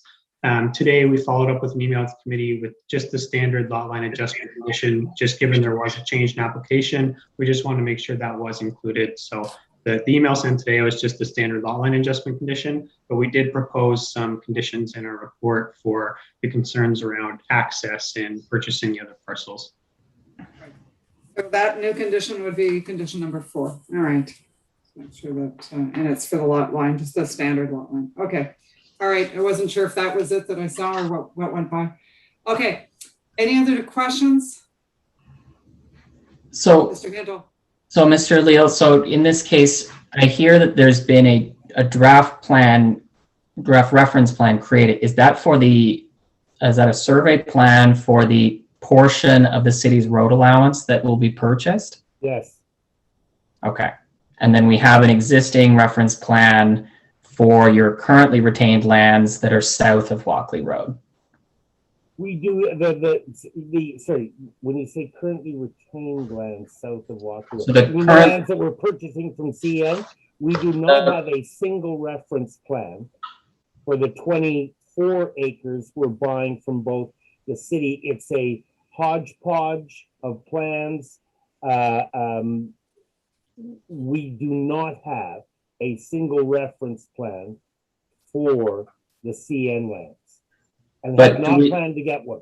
But do we have reference plans that have parts that we can reference as, so that we know, so we can say legally the parcel that is being, let's say, severed effectively to the north, plus the part that you're acquiring from the city, plus all the parts that are being acquired from CN, each we can each legally describe them as, because it sounds to me like the plan is to purchase them all separately, but have them ultimately be a lot line adjustment to have them all be one property. So I have not forwarded that to the committee. However, in my part of my answer to this was a detailed email to Sean Moore and Cameron Hodgins on May 27th. And in that, I provided the exact legal descriptions of all the lands we're talking about. So, and it's a legal description with it's part of a PIN number.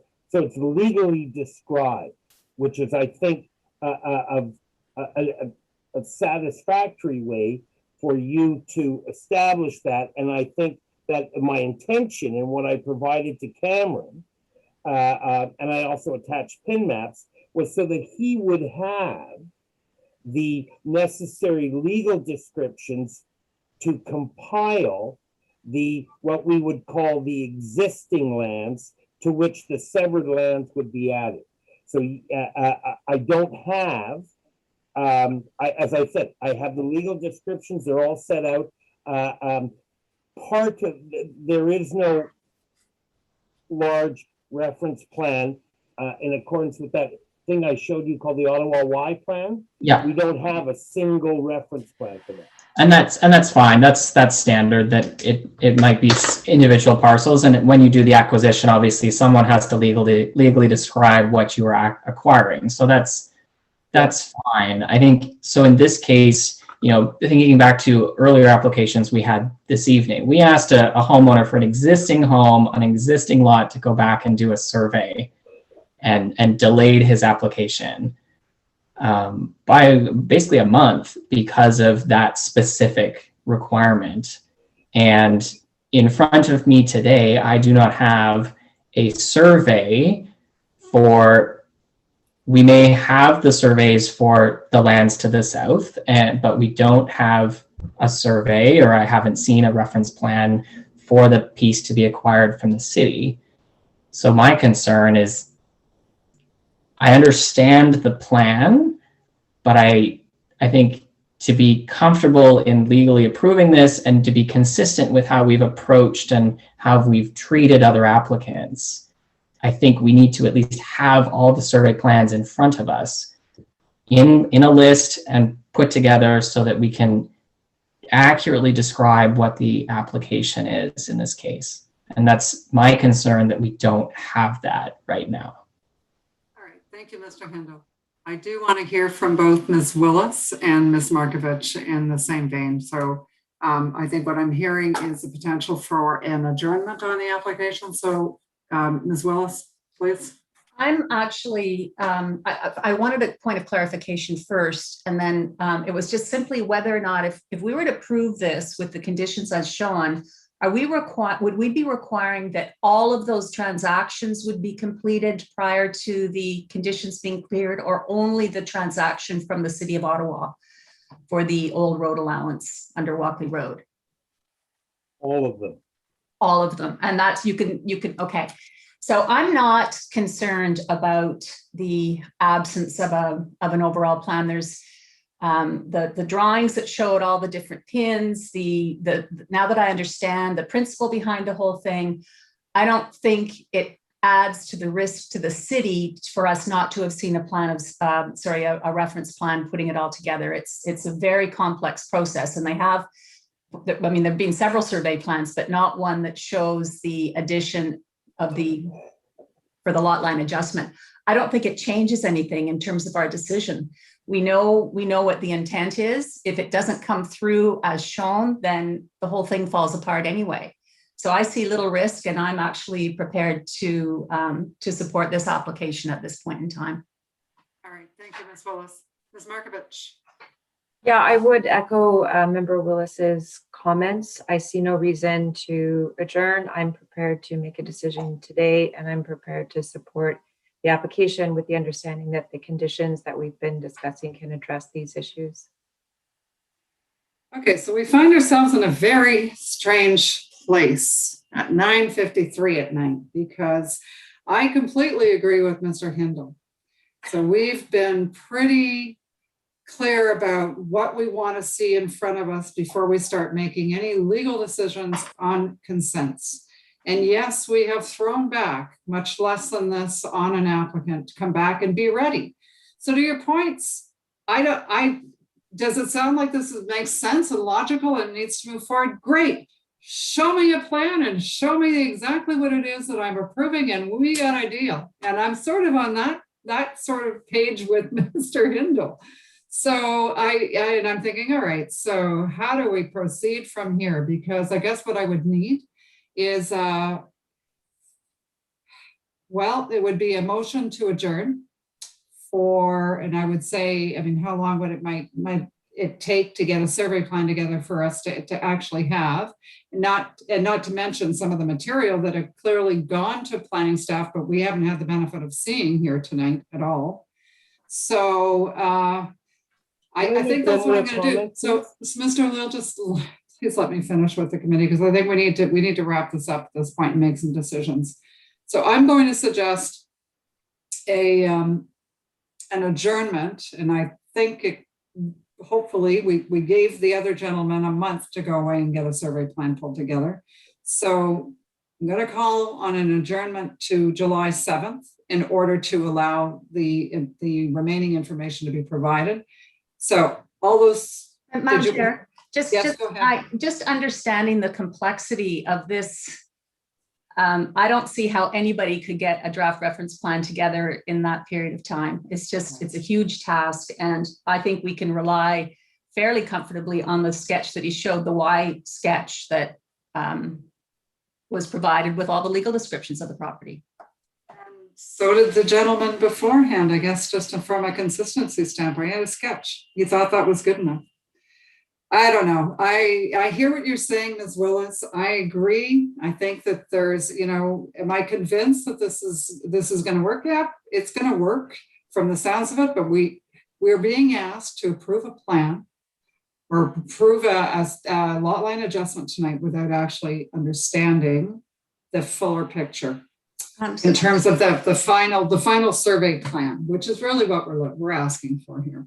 Just Madam Chair, just the difference between this and the previous application is somebody was asking for an existing situation that had dimensions on, and he was going for variances to reflect what was not on a plan. In this instance, we know the configuration of the property, whether it's 2.16 meters or 2.25 meters, we don't care. We know where the accesses are. We know all the moving parts are supposed to come together. So whether it's yet put together as a plan does not impact our decision to make this lot line adjustment, because it has no impact on our decision. It just has something that will be clarified in the fullness of time. And I couldn't care less whether something moves a meter or 2 meters on the other lands, because it doesn't matter. It's the effect is the same. All right, thank you, Ms. Wallace. Mr. Price. Thank you, Madam Chair. I won't take up too much time. I know it's been a long evening. I guess my one concern with Mr. Hindle's approach, and perhaps by the sounds of yours as well, is that you're asking for a survey for which the lands are going to be conveyed. There are no zoning official plan issues. Typically, in my experience, whenever I've processed lot line adjustments on both sides of the fence here, both on this side and where you sit, a survey isn't necessarily required of the neighboring property to which the property is being conveyed, if that makes sense. So given there's so many different parts, there's a parcel, 2-acre parcel we bought from the city. There's no, just on that south piece, it's a whole hodgepodge. The pure intent of the lot line adjustment is that this newly created lot that is being severed, complete with the conditions and the acquisition of the old or the northerly Walkley Road allowance, will be conveyed to an adjacent home. Shouldn't matter how many different parts on a reference plan, that's the condition, that's the process, and hopefully that's what we do. And thank you, Ms. Willis, for mentioning I did sit here and listen to the other applications this evening, not just watch the hockey game. Yeah, it's a different process, Mr. Hindle. Of course, when you have you know, you're asking for a survey to get a minor variance and you need accurate dimensions. In this case, there's no OP or zoning issues that are being created as adding this newly created separate lot to the overall intended home. No, but you're asking me to approve a lot line adjustment to a lot that does not yet exist. The lot exists as a whole. The intent is there. So, okay. Yes, but you're not purchasing that whole lot. You're purchasing a small portion from the city to which you are adjusting to create an entire thing. So, but you do have a draft reference plan on that, Mr. Hinder. Well, I haven't seen it. Cameron, I'm looking at the materials that went to Cameron on May 27th, so he knows there's a draft reference plan. And the only other point I'll make is that, and I think Cameron, I would ask you this. I provided you with the legal descriptions. If you have those legal descriptions, is there any doubt about the land being purchased? Once you simply compile the legal descriptions and put them in. The land's being purchased from CN. We're not even, we have the plan. Let's just get an answer. Let's give Mr. Hodgins a chance to answer your question. All right, so Mr. Hodgins, you have two things from what we understand, is that you have a final draft reference plan, and you also have a full set of legal descriptions. You've had a chance to look at all of that and review it?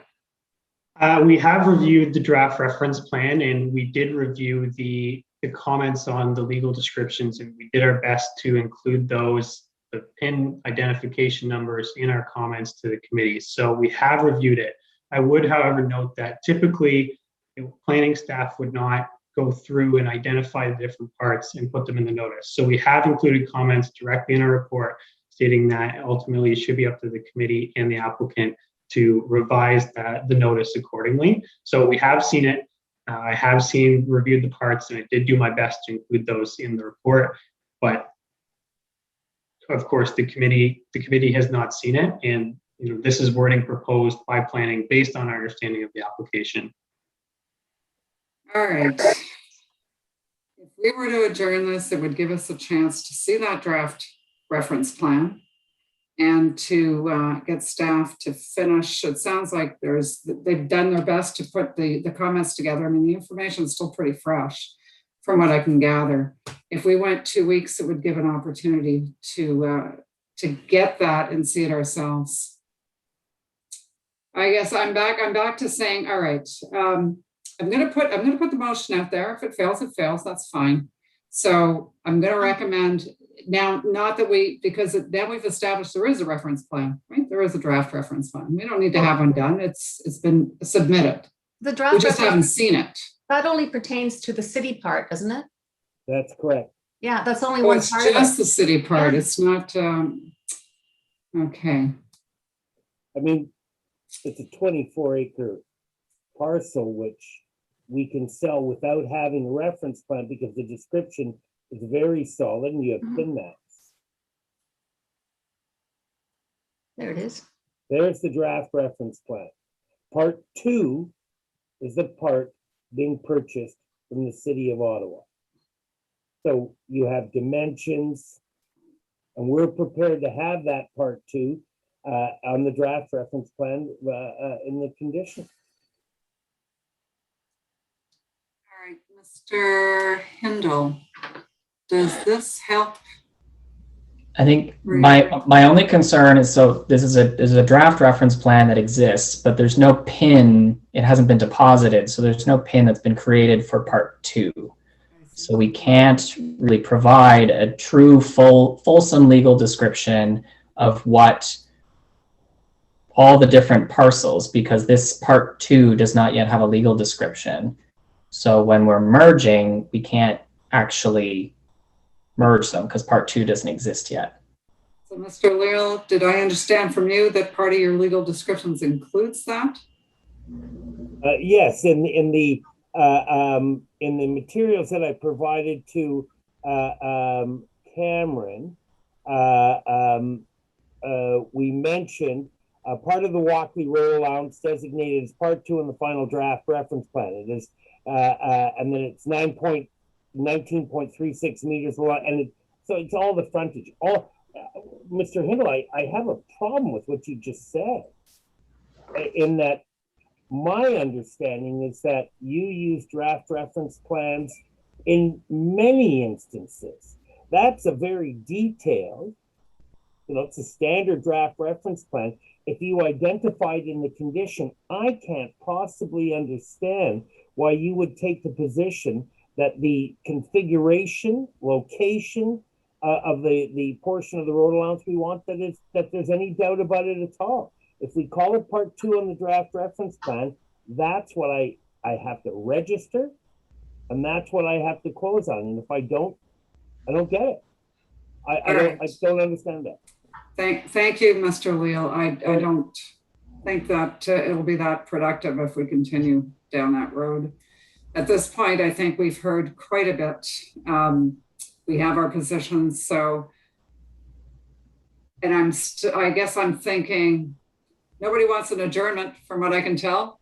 Madam Chair, can you remind me what happens with because we're missing one member? I'm just not, can you remind me? It'll fail. So if there's 2 in favor and 2 dissent, then it fails. Okay, whether that's for an adjournment or whether it's for approval of the application, the same situation. Exactly. That's just the rules, exactly. So, we're still having a lot of problems with, some of us are still having some issues with this. I'm gonna put this. Should we maybe reserve? We can reserve on this if you'd like. Yeah. We could.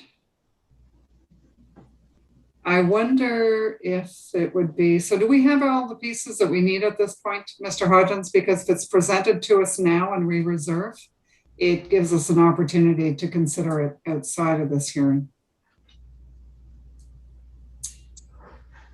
Through you, Madam Chair, I did send the coordinator the email James had sent me. So that's all the extra information I believe I have. Ultimately, we do rely on the applicant to provide the committee this information as well. So I don't know if there's anything else outstanding, but I've provided, I believe, all the information to the committee coordinator as of now. All right, thank you, Mr. Hodgins. I'm just making sure that we have what we need to consider in a reserve session. All right, if that's the case, then a committee, is there anyone who's against the idea of reserving and continuing the discussion? No, I think that's a good idea.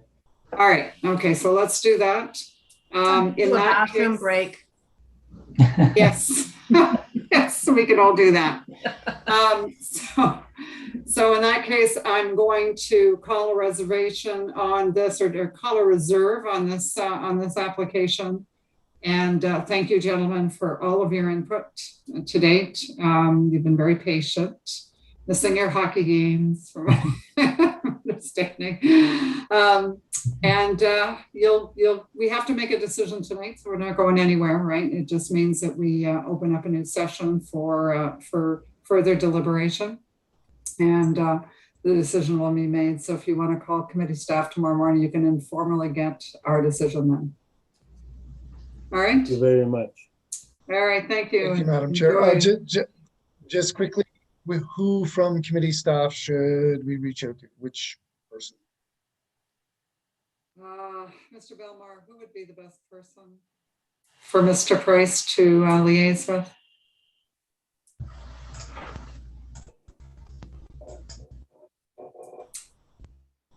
Either myself or the assigned coordinator on this would be Emily Monette. All right, thank you. Yeah, so yeah, I'm sure Emily will be able to provide you with that information good and early tomorrow morning.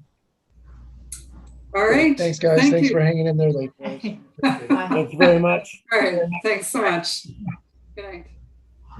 So do we get off and come back on? Well, so the first thing we got to do is I need a motion to adjourn. All right. All right. So moved by Ms. Willis, seconded by Mr. Hindle. And we're about to get a new link. Well, so I take it then Ms. Emily, that you're just gonna send us? He can't be. Yeah, I'm gonna send you out a new link so you guys can log in then. Okay, so in 5 minutes? Yes, that'd be fine. All right, That's so fine, it's 10:08. Let's make a call for 10:15, okay? Okay, perfect. Thanks. All right. Bye-bye. Sounds good. Bye now. Thanks.